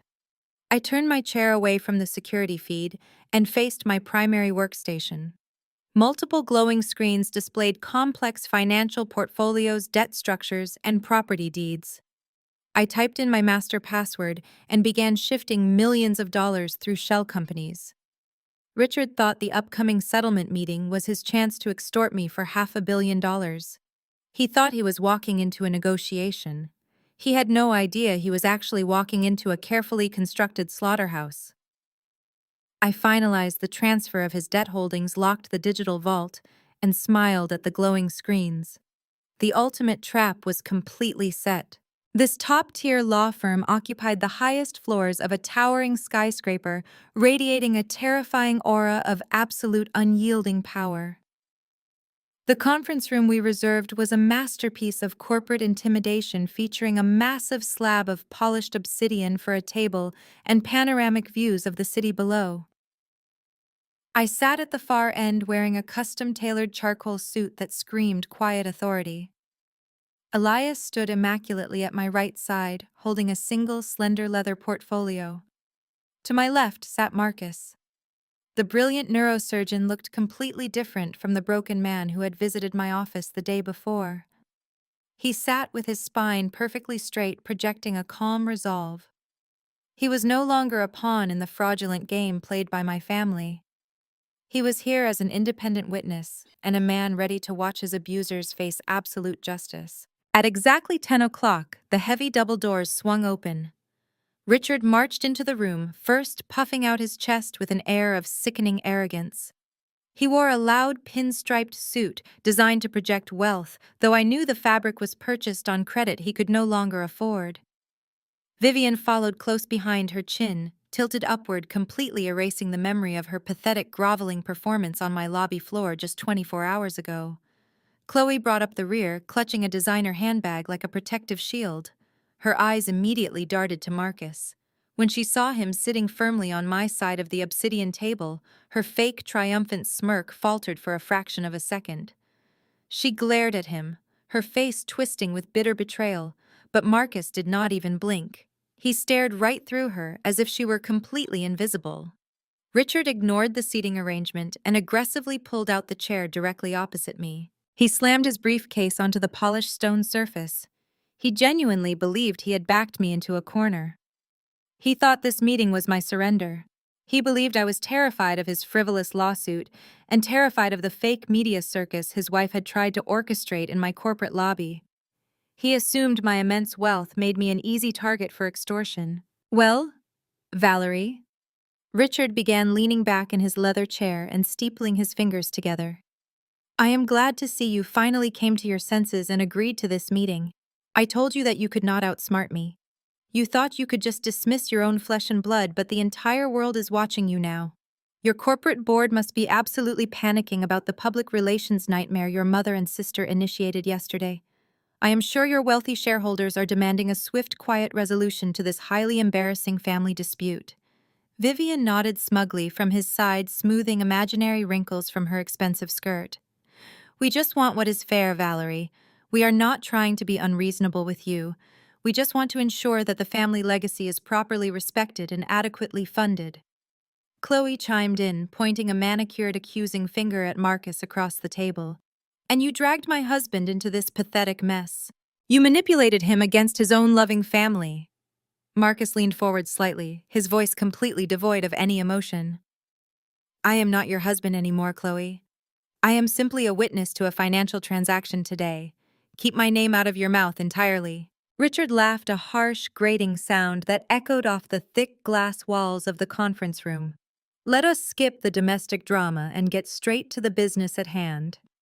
He gestured to his sleazy attorney, who quickly unzipped a cheap briefcase and extracted a thick stack of legal documents. Richard grabbed the heavy contract and aggressively slid it across the smooth obsidian table. It stopped mere inches from my folded hands. "I am offering you a very generous compromise," Richard stated, his voice dripping with intense condescension. "I originally intended to sue you for 90% of your entire net worth, considering you stole my residential infrastructure to build your algorithm. However, considering the holidays just passed, I am willing to settle this quietly right now. You sign that document and you wire exactly $500 million into my primary holding account by noon today. In exchange, I will formally drop the intellectual property lawsuit forever. Vivian and Chloe will sign non-disclosure agreements, and the media campaign against your company will disappear instantly. You pay the $500 million without any further argument, and we walk away peacefully. It is the cost of doing business, Valerie." I did not touch the document. I sat perfectly still, my eyes locked on the exorbitant number printed on the front page. $500 million. Half of my entire liquid capital demanded by a man who was moments away from federal indictment. He sat there grinning, fully convinced he had executed the ultimate corporate shakedown. He thought the threat of bad press and a messy courtroom battle would force me to hand over $500 million to fund his toxic lifestyle. The sheer breathtaking audacity of his extortion attempt was almost admirable. He truly believed he held all the winning cards in this high-stakes negotiation. I slowly looked away from the ridiculous contract and shifted my gaze up to meet his triumphant, greedy eyes. I let the heavy silence stretch across the room, quietly watching his smug smile begin to falter just slightly under the crushing weight of my absolute calm. I took a slow, deep breath, feeling the absolute certainty of my impending victory, as I finally prepared to shatter his entire world into a million tiny, irreparable pieces, right here and right now. I slowly reached my hand across the cold, polished surface of the obsidian table and placed my fingertips deliberately on the thick stack of premium legal paper Richard had just demanded I sign. I did not pull the contract toward me to read the ridiculous clauses his sleazy attorney had drafted. I did not even glance down at the typed text. Instead, I maintained unbreakable eye contact with my father as I slid the document completely off the edge of the conference table. My other hand reached down to the heavy-duty industrial paper shredder positioned discreetly beside my leather chair, a standard fixture in these high-security corporate negotiation rooms. I fed the edge of his $500 million extortion attempt right into the metal teeth.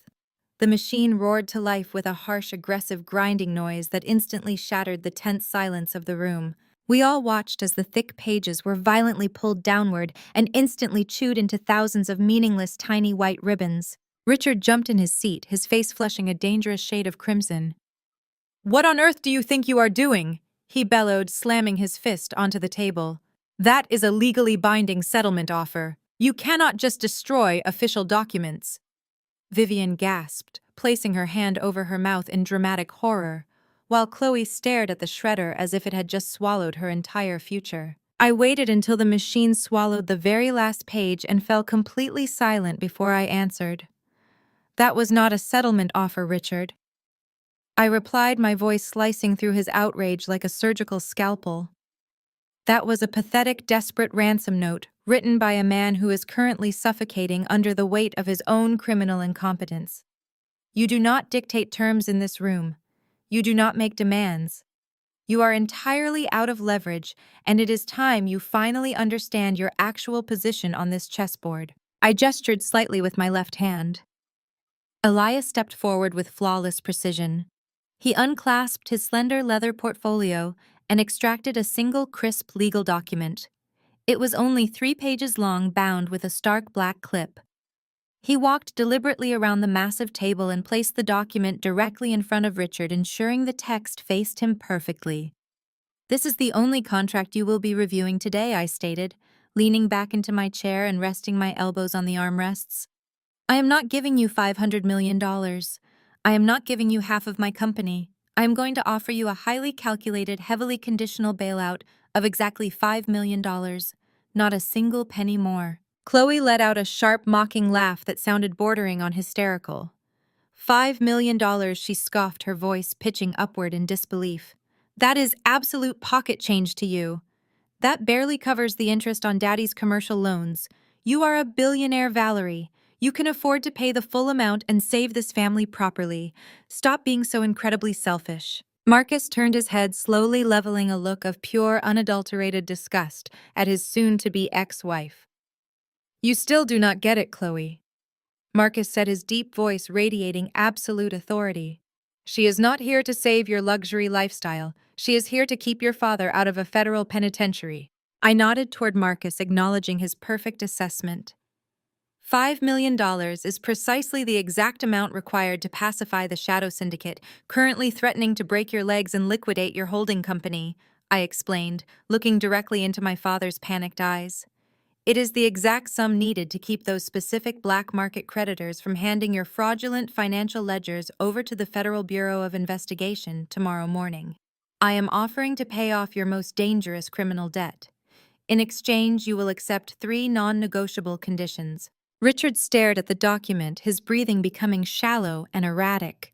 His attorney leaned over, frantically reading the visible clauses on the first page, his face growing paler by the second. "What are the conditions?" Vivian whispered, her voice trembling with genuine fear, as the reality of their situation finally began to crush her artificial confidence. First, I commanded my tone, leaving absolutely no room for debate. "You and Richard will sign a comprehensive, legally binding confession admitting to massive corporate fraud, embezzlement, and the deliberate forgery of medical and financial documents. You will explicitly detail how you weaponized the medical license of Marcus Vance without his knowledge or consent. This confession will be immediately filed with the State Medical Board and the Federal Banking Commission, completely clearing Marcus of any wrongdoing and fully restoring his pristine professional reputation. You will take the absolute fall for the crimes you committed. Richard choked on a breath, his hands shaking violently as he hovered over the contract. You want me to sign a confession that could ruin my business career forever? He sputtered. I continued without acknowledging his pathetic interruption. Second, you will drop this ridiculous intellectual property lawsuit against my company today with extreme prejudice, meaning you can never refile it in any jurisdiction. You will issue a public retraction to the media admitting that your lobby stunt was a fabricated lie designed to extort me. And the third condition, I added, lowering my voice to a freezing absolute whisper. You, Vivian, and Chloe will sign a permanent ironclad lifetime no-contact order. You will never call my phone. You will never approach my office. You will never speak my name in public or private again. If you violate this order, the $5 million payment will be immediately revoked, and my legal team will personally hand your signed confessions directly to the federal prosecutor. You will take this money, you will clear Marcus, and you will vanish from my life forever. The choice is yours. I watched terror wash over his arrogant face, knowing he was completely trapped in a flawless cage built by his own greed. I watched terror wash over his arrogant face, knowing he was completely trapped in a flawless cage built by his own greed. But the terror only lasted for a fleeting moment before the deeply ingrained blinding hubris of Richard Preston violently took over. The paralyzing fear in his eyes was abruptly replaced by a sudden jarring burst of manic amusement. He let out a harsh barking laugh that echoed loudly against the thick glass walls of the high-security conference room. It was not the nervous chuckle of a defeated man. It was the loud, booming laughter of an absolute narcissist who genuinely believed the rules of reality did not apply to him. He leaned back heavily into his leather chair, shaking his head as if I had just told him a highly amusing joke. He looked at his sleazy attorney, who was still sweating profusely, and then looked back at me with a sickening smirk plastered across his flushed face. You really think you can corner me with this pathetic little ultimatum? Valerie Richards scoffed, gesturing dismissively at the crisp legal document sitting on the polished obsidian table. You actually believe that tossing $5 million at my feet gives you the right to dictate my entire future and demand my public confession? You are completely delusional. Vivian, who had been holding her breath in sheer panic, seemed to draw immediate strength from her husband's sudden surge of bravado. She straightened her posture, her eyes darting between Richard and the presented contract, desperately clinging to the false hope that he still possessed some hidden leverage. My real estate holding company is a foundational pillar of this city. Richard boasted, his chest puffing out with that familiar sickening arrogance. I own prime commercial blocks. I employ hundreds of contractors. The local economy relies heavily on my developments. My firm is entirely too big to fail. The banks know it, the city council knows it, and those offshore lenders know it too. They are not going to liquidate my assets or hand anything over to the federal authorities. They need me operational to keep the cash flowing. You are trying to scare me with imaginary monsters, but I am the biggest predator in this entire concrete jungle. I sat perfectly still, observing his spectacular meltdown of logic. His attorney leaned over, frantically whispering into Richard's ear, desperately trying to advise him to accept the deal. The lawyer recognized the lethal precision of my contract, but Richard aggressively shoved the man away. I am not signing a single page of this garbage, Richard declared, his voice rising to a hostile shout. He reached across the table, grabbed the 3-page settlement offer, and gripped it firmly in his large hands. With a violent, dramatic tearing motion, he ripped the legally binding document completely in half. He tossed the shredded pieces contemptuously onto the center of the dark stone table, letting them scatter like useless debris. You want a war?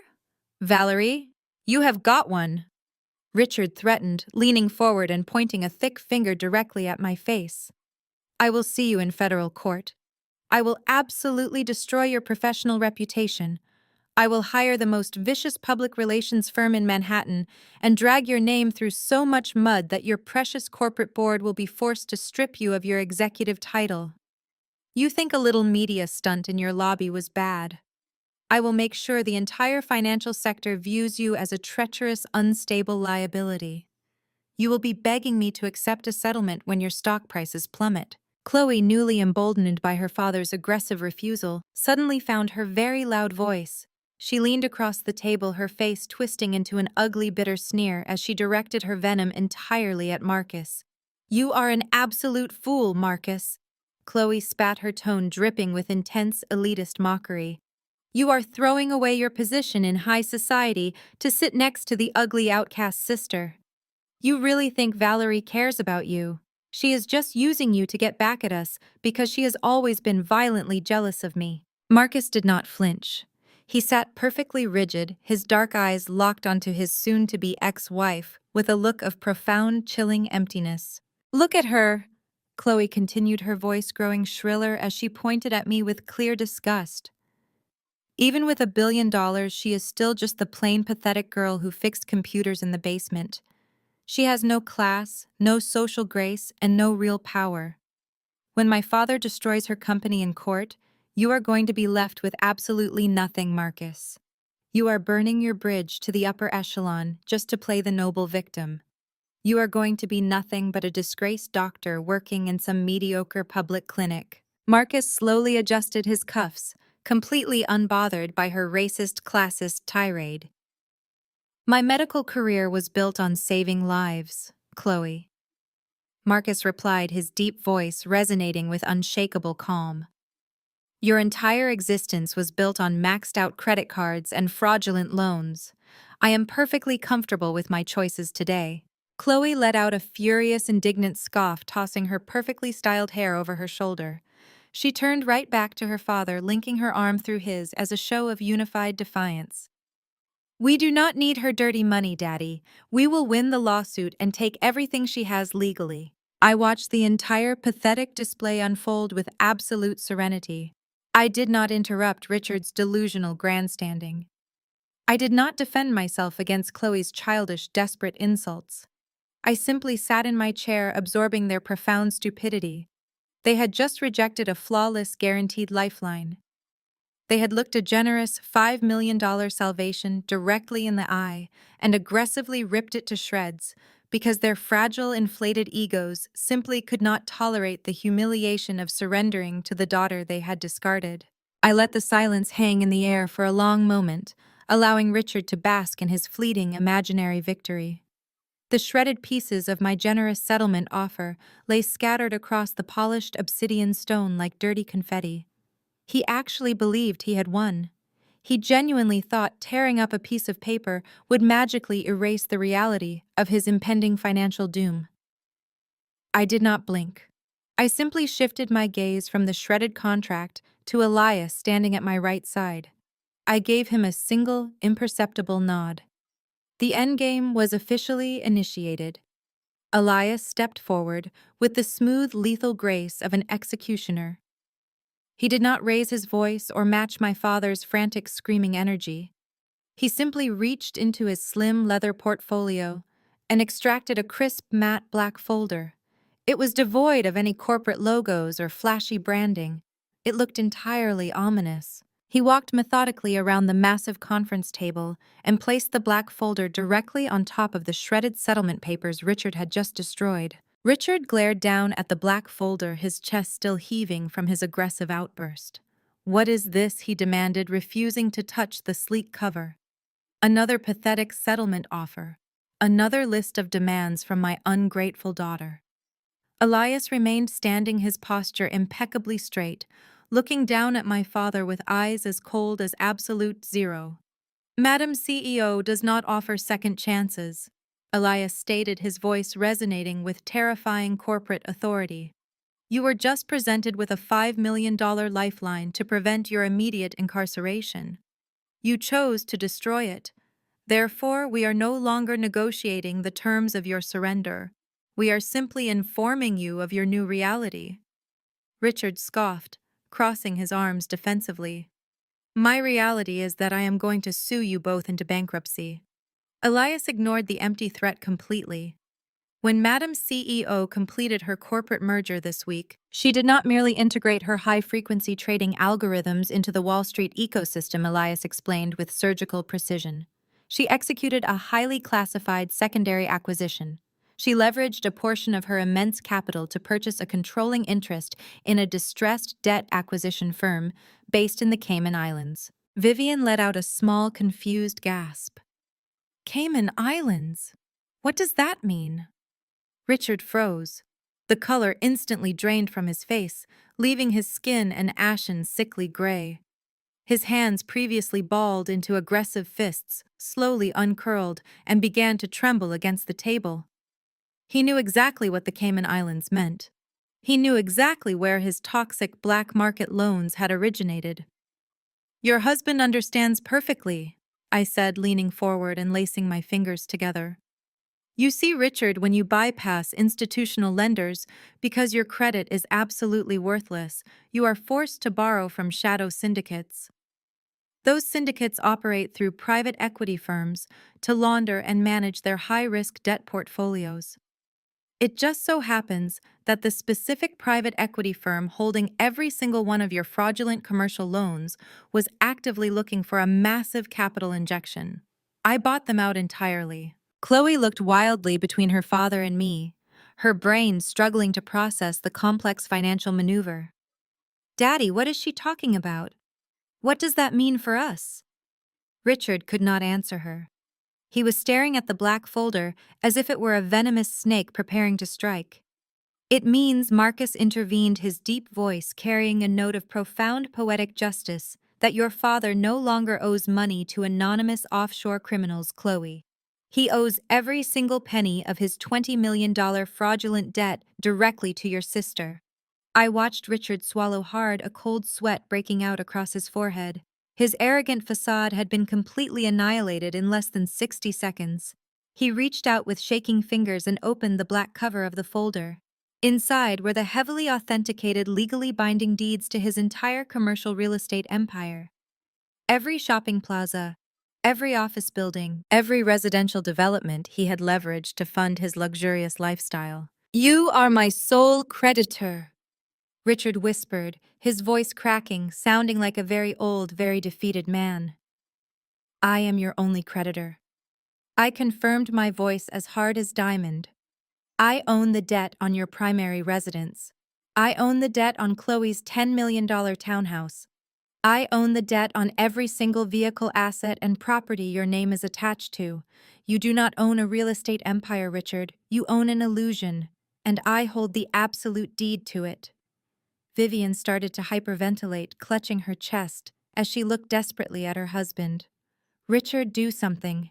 Tell her you will sign the settlement. Tell her we will take the $5 million and sign the confessions. You have to fix this right now." Elias tapped the black folder lightly with his index finger. The settlement offer was permanently rescinded the exact moment Mr. Preston shredded the document, Elias clarified, offering absolutely no mercy. "Since you aggressively rejected the generous bailout that would have pacified the shadow lenders and kept your fraudulent actions out of the federal spotlight, my client was forced to take immediate protective action regarding her newly acquired financial assets." Richard looked up, raw terror radiating from his wide eyes. "Protective action? What protective action?" I smiled, feeling a deep, profound sense of absolute catharsis washing over my soul. "You told me you wanted a war, Richard. You told me you would not sign a single piece of paper. So I took the liberty of signing them for you. 5 minutes ago, while you were screaming insults at Marcus and threatening to destroy my company, I authorized my legal team to execute the acceleration clauses on every single one of your defaulted loans. The foreclosure orders have been officially signed, sealed, and filed with the state Supreme Court. You have precisely 0 hours left to save anything today. You have precisely 0 hours left to save anything today." The finality of my statement hung heavily in the chilling air of the conference room. Richard stared at me, his eyes wide and unblinking. The transition from arrogant defiance to absolute paralyzing terror was immediate and brutally physical. He tried to take a breath, but his lungs seemed to suddenly reject the oxygen. A sharp, jagged wheeze escaped his throat. He reached up with a trembling hand and gripped the lapel of his expensive suit, clutching his chest right over his heart. His face, which had been flushed with furious red rage just moments ago, drained into a terrifying sickly shade of translucent gray. He stumbled backward, his knees buckling beneath him, and he collapsed heavily into the leather executive chair. He let out a terrible ragged gasp, his fingers digging desperately into his chest. He was hyperventilating, his eyes darting frantically around the room as the crushing, suffocating reality of his total financial annihilation finally destroyed his massive ego. He had spent his entire life building an empire of lies, and in a matter of seconds, I had legally incinerated it. His sleazy attorney took one look at his gasping client, looked down at the black folder resting on the table, and made an instant ruthless calculation. The lawyer knew a sinking ship when he saw one. Without saying a single word, the attorney quickly shoved his useless documents into his cheap briefcase, snapped it shut, and literally ran out of the conference room, completely abandoning his billionaire client to the slaughter. Chloe screamed a shrill, piercing sound that shattered the remaining quiet. "Daddy!" she shrieked, rushing to his side. She grabbed his arm, shaking him in a blind panic. "Daddy, breathe. Do something. Call someone. You have to fix this." But Richard could not fix anything. He could not even speak. He just sat there, gasping for air, experiencing a massive panic-induced medical episode. His heart was racing, his blood pressure was spiking, and his brain was finally processing the sheer magnitude of his absolute failure. Marcus stood up from his chair. As a trained medical professional, his instinct was to intervene. He stepped closer, observing Richard with cold clinical precision. Marcus watched the rapid breathing, checked the skin tone, and quickly deduced the situation. "He is having a severe panic attack," Marcus stated, his deep voice devoid of any warmth or sympathy. "It is a severe anxiety response to acute stress. He is not dying. He is just finally experiencing the consequences of his own actions." Marcus stepped back, refusing to offer any further medical assistance to the man who had fraudulently ruined his credit. Vivian had been standing completely frozen, her hands glued to the sides of her face. When Marcus confirmed that Richard was not dying, the immediate medical terror faded, leaving only the horrifying, unadulterated reality of their impending poverty. She looked at her husband gasping helplessly in his chair. She looked at Chloe weeping over her ruined inheritance. And then she looked directly at me. The pristine, aristocratic facade of the wealthy suburban socialite melted away completely. The heavy diamond necklace around her neck suddenly looked like a tragic, desperate joke. Vivian realized that the designer clothes, the country club memberships, the luxury cars, and the sprawling estate were entirely gone. She was about to be evicted, disgraced, and utterly destitute. Her legs gave out. Vivian collapsed onto the floor, her expensive emerald dress pooling around her on the cold, hard surface. She did not just fall. She surrendered completely to her absolute desperation. She placed her hands on the floor and began to crawl. She literally crawled on her hands and knees across the expensive carpet, weeping hysterically, moving directly toward my chair. The sight was profoundly pathetic. The woman who had thrown me out into the freezing snow, the woman who had mocked my poverty and called me a miserable disappointment just days ago, was now dragging herself across the ground to beg for her financial life. "Valerie, please." Vivian sobbed, her voice a ragged, desperate plea. She reached the edge of my chair and threw her arms out, attempting to grasp my legs. I smoothly rolled my chair backward, refusing to let her touch me. Her hands slapped against the empty floor. She looked up at me, tears streaming through her thick makeup, her face a mask of pure agony. "You cannot do this to us," she wailed, choking on her own tears. "We are your family. I am your mother. I gave birth to you. You carry my blood in your veins. You cannot leave us on the streets. I am begging you, Valerie. Have mercy on your own flesh and blood. I will do anything. I will apologize for everything. Just please give us the $5 million back. We will sign the confessions. We will do whatever you want. Please do not take our home. I sat perfectly still, looking down at the weeping, shattered woman on the floor. I felt absolutely nothing. There was no pity. There was no guilt. There was no lingering attachment. My heart was a fortress of solid ice. I looked into her desperate, pleading eyes and saw only the hollow greed that had defined her entire existence. "You threw my flesh and blood out into a blizzard," I said, my voice dropping to a freezing, absolute whisper. "You told me I was a worthless burden. You lied to your friends about my existence, and you tried to steal my inheritance to fund your shallow, pathetic vanity. You do not get to invoke family blood now that your credit cards are declining. You made your choice 15 years ago, Vivian. You chose a fraud over your daughter. And now you get to live in the exact reality you created." My gaze remained locked on her, completely devoid of mercy, as the final crushing weight of my absolute rejection broke her spirit forever. My gaze locked on her as my rejection broke her spirit. Vivian collapsed onto the floor, weeping. Seeing her mother defeated, Chloe realized her parents were powerless to protect her. The Empire trust funds and credit cards were gone. Panic, raw and unfiltered, seized my sister. She spun around, searching the room for any remaining lifeline. Her gaze landed squarely on Marcus. He stood near the obsidian table, watching the collapse of the family with the clinical detachment of a surgeon observing a terminal diagnosis. Chloe scrambled away from her gasping father. She rushed toward Marcus. She reached out to grab his hands, her face twisting into desperate devotion. She needed his money, credit, and medical career to save her. "Marcus, please," Chloe begged. "You have to help us. You are a top neurosurgeon. You make millions. You have savings and investments. You can pay off the debts. We can start over in a condo, just the two of us. I will be the perfect wife. I promise. You cannot abandon me now. I gave you the best years of my life. You owe me. Just do not let her do this to me. Do not let her take my life away." She clung to his forearm, looking up with pleading eyes. She believed he would willingly sacrifice his future to subsidize her toxic vanity, but Chloe had severely miscalculated the damage she inflicted. He would not tolerate being used as a disposable pawn in a racist scheme. Marcus looked down at her. He did not pull his arm away immediately.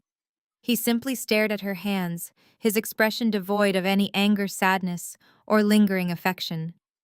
He reached inside his tailored suit jacket and withdrew a thick, folded document. He held it out gently, pressing it against Chloe's chest, until she was forced to release his arm to take it. She looked down at the crisp white paper, her brow furrowing in confusion. "This is not a rescue plan," Chloe, Marcus stated, his deep voice echoing with absolute freezing finality. "Those are fully executed divorce papers. I signed them this morning in the presence of my legal counsel. I have already legally severed my financial ties to you and your fraudulent family. My bank accounts are locked. My assets are protected under a newly established trust, and the townhouse lease was terminated effectively at midnight last night.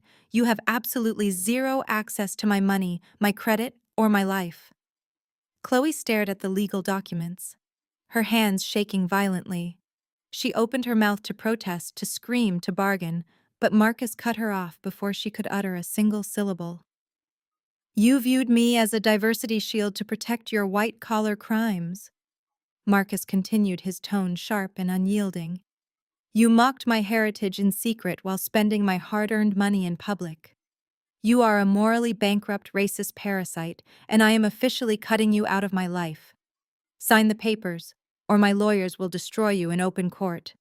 He stepped back, putting a definitive physical distance between them. "Never contact me again," he commanded. Chloe let out a devastated, breathless gasp. The divorce papers slipped from her trembling fingers, fluttering to the floor to join the shredded remains of Richard's failed extortion attempt. She sank to her knees right next to the scattered documents, burying her face in her hands as she finally broke down into loud, uncontrollable sobs. The golden child had lost her husband, her status, her home, and her future in a matter of minutes. The grand conference room was now filled entirely with the sounds of their collective ruin. Richard was still slumped in his leather chair, clutching his chest, staring blankly at the wall as his breathing slowly normalized into a hollow, defeated rhythm. Vivian was still curled on the floor, weeping silently into the expensive carpet. Chloe sobbed bitterly beside the fallen divorce papers. They were a portrait of absolute devastation, a family that had built their entire existence on lies, arrogance, and cruelty, finally crushed under the massive weight of their own terrifying consequences. I stood up from my chair, adjusting the cuffs of my tailored suit. The air in the room felt incredibly light, completely purged of the toxic energy that had suffocated me for my entire life. I looked at Elias, who stood ready, his posture perfect, holding the black folder containing the deeds to their ruined empire. I looked at Marcus, who offered me a firm, respectful nod of solidarity. The battle was officially over. The war had been won with flawless, uncompromising precision. I watched them weep, feeling absolutely no remorse for the swift, brutal justice that had just been served. They had tried to break me for 33 years, but they had only succeeded in forging me into something completely unbreakable. I picked up my designer purse from the table and snapped it open. I reached my hand inside, easily bypassing my platinum credit cards and the keys to my Manhattan penthouse. My fingertips brushed against a small specific item I had deliberately brought with me for this exact moment. I pulled it out and held it up to the light. It was the crumpled, worn $50 bill Richard had thrown at me during the Christmas dinner. I walked slowly around the large obsidian table, my heels clicking sharply against the cold floor. I stopped right in front of Richard, who slowly lifted his defeated, bloodshot eyes to look at me. I held the crumpled bill out over the space between us. I simply let the cheap paper go. The $50 bill fluttered down, landing gently on the polished stone directly in front of his face. He watched the paper money settle onto the dark table, realizing it was the only piece of currency he truly owned now. "For your taxi home," I said softly. I turned my back on them and walked straight out the door. The heavy glass doors of Sterling and Vance sealed shut behind me, completely cutting off the sounds of their weeping. I stepped into the elevator with Elias and Marcus, feeling the smooth, rapid descent to the ground floor. We walked out into the crisp, brilliant Manhattan afternoon. The cancer had been surgically removed. Richard was the first to fall. My legal team executed the foreclosure orders exactly as promised, stripping him of every commercial property, every residential development, and every hidden bank account he possessed. But the financial ruin was only the prelude. The Federal Banking Commission, armed with his forged documents and Marcus providing sworn testimony, launched a full-scale criminal investigation. Today, my former father is navigating the harsh reality of the federal justice system. He is currently awaiting trial for massive corporate fraud, identity theft, and embezzlement. The man who once claimed he owned half the city now occupies a concrete cell measuring barely 80 square feet. Chloe faced a uniquely agonizing downfall. Stripped of Marcus and his pristine credit, and locked out of the family trust funds that no longer existed, she was forced to enter the actual workforce for the first time in her pampered life. The woman who used to mock my perfectly respectable career is now working a grueling minimum wage retail job at a discount department store. She spends her days standing on her feet for 8-hour shifts, folding cheap sweaters, and being yelled at by entitled customers who treat her exactly the way she used to treat service workers. She tried reaching out to Marcus once, begging for alimony, but his lawyers quickly sent a firm reminder of her identity fraud. She was left completely silenced and entirely alone. Vivian experienced a social obliteration so complete it was almost surgical. Her wealthy friends, the same women she used to gossip with while tearing down my character, abandoned her the absolute second the federal indictment hit the morning papers. They treated her poverty like a contagious disease. Evicted from the sprawling suburban estate she prized above her own children, she now lives in a tiny, cramped one-bedroom apartment on the outskirts of the city. The emerald green dresses and heavy diamond necklaces are all gone. She clips grocery coupons. She is completely isolated, trapped in a prison constructed entirely by her own toxic vanity and relentless cruelty. Meanwhile, my life expanded in ways I had only ever dreamed of. I sat across from Marcus at a quiet, upscale cafe overlooking Central Park. The afternoon sun filtered through the tall windows, casting a warm glow over the table. Marcus looked incredibly rested, carrying a relaxed, confident energy that had been completely smothered during his toxic marriage. He took a sip of his black coffee, smiling warmly as he reviewed the thick, bound document sitting between us. "This foundation is going to change thousands of lives," Valerie Marcus said, his deep voice filled with genuine passion. "Fully funding advanced neurosurgery grants for underprivileged minority medical students is an incredible initiative. I am deeply honored that you asked me to sit on the board of directors." I smiled back, taking a sip of my own espresso. "You are the best surgeon I know, Marcus, and more importantly, you are a man of absolute integrity. I could not think of a better partner for this charitable venture. We have both survived a massive collision with a very toxic family. Building something positive from the wreckage seems like the perfect way to move forward." He nodded in profound agreement, signing his name with a sleek silver pen on the final page of the charter documents. "It is amazing how much clarity you gain when you finally cut the dead weight loose," he noted, closing the folder. "I have never felt better, Valerie. And you look like you are absolutely thriving." "I am," I replied honestly. "I really am." We parted ways with a warm embrace, two survivors who had walked through the fire and emerged entirely unbroken. Later that same afternoon, I stepped out of a private black car and walked up the pristine wooden ramp of a massive luxury yacht docked at the marina. The sleek multi-million-dollar vessel was my latest personal acquisition. The crew greeted me with polite, respectful nods as I made my way to the upper deck. Elias was already there, holding a tablet displaying the latest quarterly reports. "The market algorithms are operating at peak efficiency," Madam CEO Elias reported, handing me a crystal glass of sparkling water. "The charitable funds have been fully distributed, and the corporate portfolio has seen another significant expansion this week. Everything is perfectly in order." "Thank you, Elias," I said, taking the glass. "Take the rest of the week off. You have more than earned it." He offered a rare, genuine smile, bowed his head slightly, and quietly departed the deck, leaving me completely alone with the ocean. I walked over to the polished silver railing and looked out at the vast, glittering expanse of the open water. The sea breeze whipped through my hair, carrying the fresh, clean scent of salt and absolute freedom. There were no more expectations to meet. There were no more cruel insults to endure. There were no manipulative lies to navigate. I had fought a brutal, solitary war for 15 years, and I had emerged spectacularly victorious.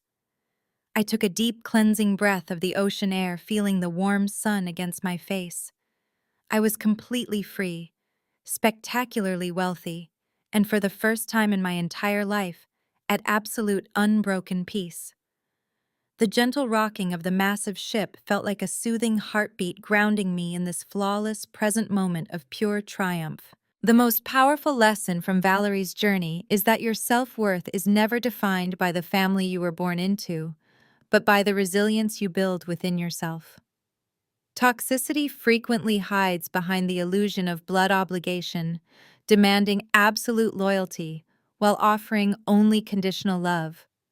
True freedom isn't merely about achieving financial success. It is about possessing the courage to establish unbreakable boundaries and walking away from those who only value your utility. We must always prioritize and protect our inner peace above everything else. Please share your own experiences of setting boundaries to protect yourself and comment below.